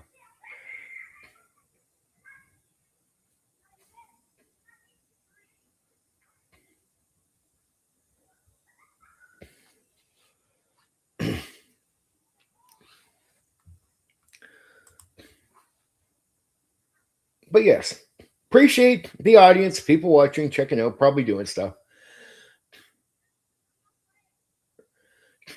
You want to know what? It doesn't bother me when I'm not doing a fucking stream, dude. You can understand why I get slightly like most of the time I wouldn't even care. Wouldn't even care. I stream and it's you can understand. I don't get a soundproof from not their fault. It's just fucking annoying anyway. Yes, it is. And look, it's still fucking screeching in the back. It is annoying. So there's part of me that is annoyed. If it was my own kids, I'd be like, calm the fuck down. Doesn't mean don't have fun. Doesn't mean don't make no noise. But like, stop the screeching. Like that's bad parenting. The screeching, the little girl screeching at the top of her lungs, that's bad parenting. Like you do that 15 times in a row in like 10 minutes. Like you're lucky you don't have another adult yelling for her to be quiet. That's bad parenting right there.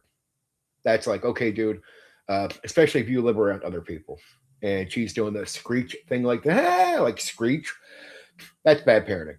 Like it's like 15 times in a small, short amount of time. You'll be lucky if another adult isn't sticking their head out and yelling, "What the fuck is this noise? Keep that down." Yeah, I can't control some of the background noise there.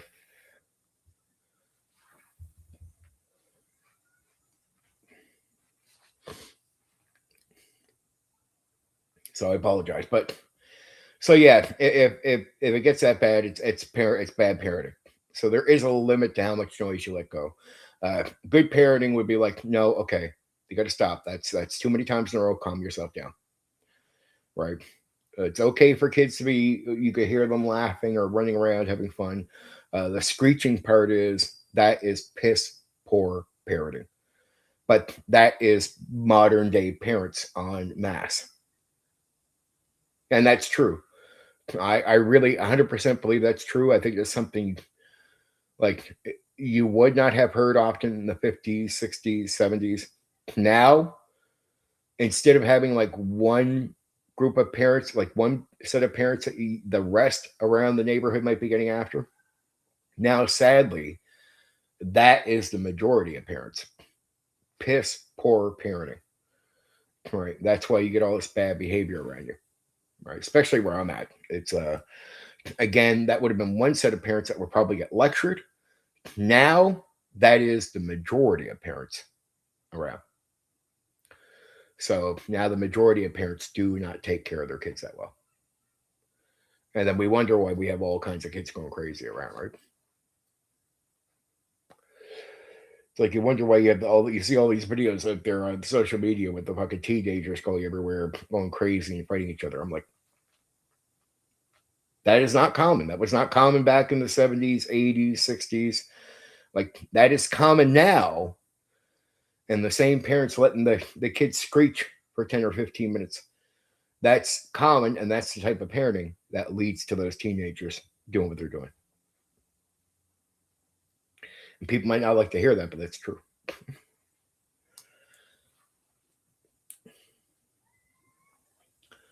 See, I grew up at a time when the parents would still beat your ass for misbehaving.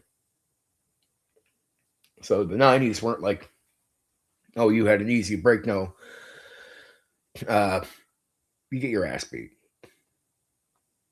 You were tossing up doing the wrong thing. You get your ass beat in the good way too. Make you not want to do that thing again. Now it's like if you're a baby or kids, just do not be surprised at the old. It's the consequences you face later. Like if they're not going to act proper now, guess what, dude? They're not going to act proper when they're 13, when they're 14, when they're 15.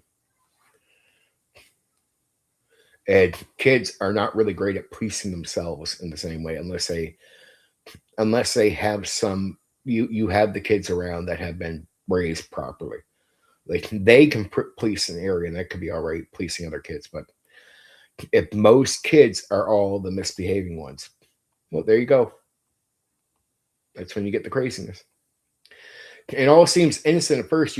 I've noticed that growing up with my younger family, they'd let them get away with everything. And I'm like, I realize now, uh, what seemed minor back then is what led to the extreme bad stuff later. So it seems really minor, like, oh, we're just letting them get away with this. Yeah, well, that's why somebody's getting stabbed at the party this weekend with the young people. It's because they get away with that. And you don't realize that that's going to be the outcome. Like I get it. I get why it fucks parents' heads up because it's easy to paint something as very, it's not a big issue. It's until you get to the party and the kids are shooting each other and stabbing each other, do you realize, oh, that's what that leads to. Yeah. Yeah, because what seems soft now as they mature gets more extreme. So the innocent sort of, oh, I got away with this behavior and mommy and daddy wasn't telling me to calm down, that turns into screaming that gets a little bit more serious and serious and serious until they're like 15 at a party and they're not coming home that night. So that's when you backtrack and you realize, oh, so I should have been more serious when they were young. Yeah. Oh yeah. Yeah. That being more serious, no matter how it seems, means there's a better chance they come home. So what do you want? Do you want them coming home or not coming home?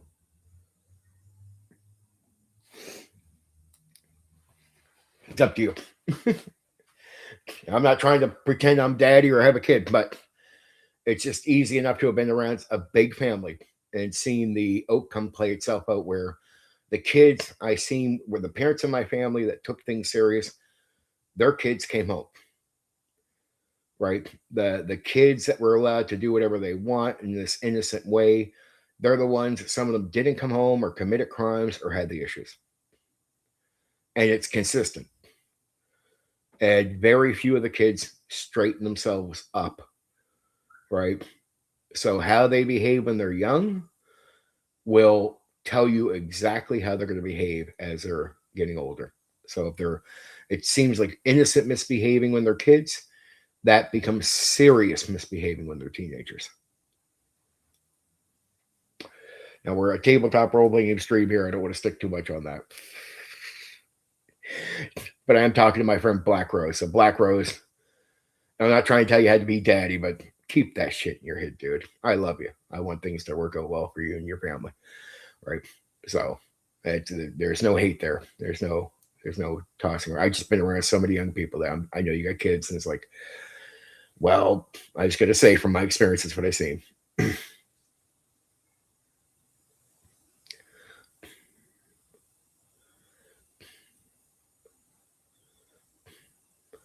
Oh, you can't control it. I'm not saying that, but also at the same time, you just got to make sure whatever you can do, you do. Like it's you at least got to start where you can only control what you can control as a parent. So I say to the parents, still up to you. The nuance has always existed, but it's still up to you. If it doesn't mean anything's perfect, but if it's like a gambling thing, if they have a chance, it's because you've done the right thing.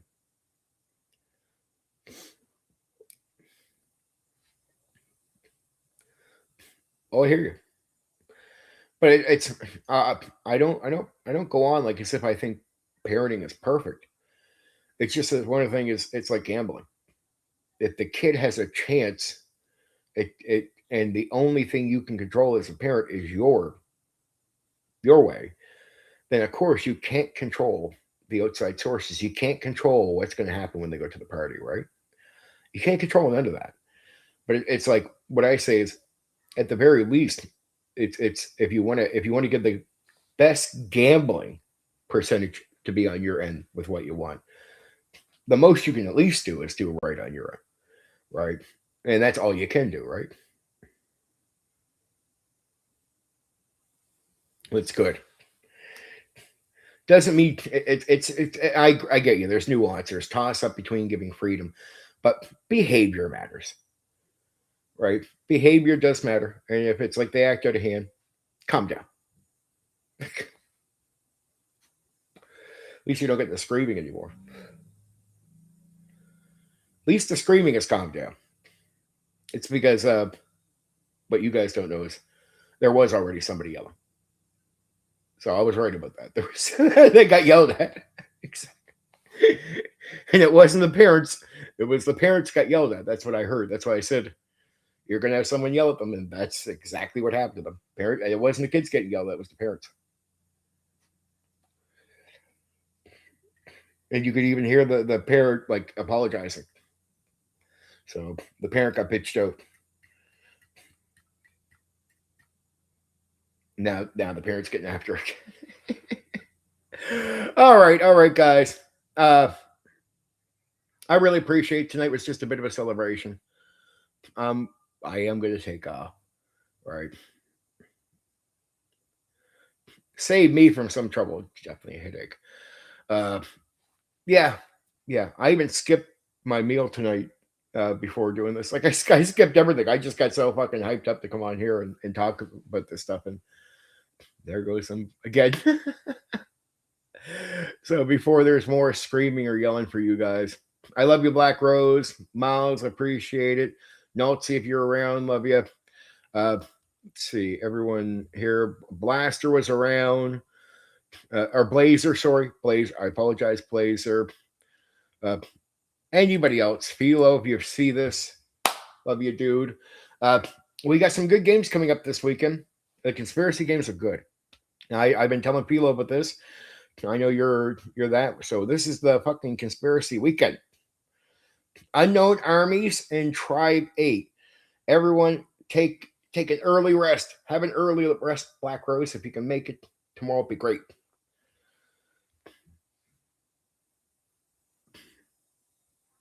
I hear you. It is just say there's ads on my videos now, and the more views helps. Watch time still helps, big time. Still matters, but the views help. Watch the ads if you don't mind. I'd appreciate it. So if you can be patient with ads, I'd really appreciate it. Okay, I love you. So everyone else, just if you guys can be patient at times and watch some ads, I love you for watching the ads. If you just sit back, painting your stuff or doing your thing, if you don't mind an ad running through, it helps me. Okay. I love y'all. Take care.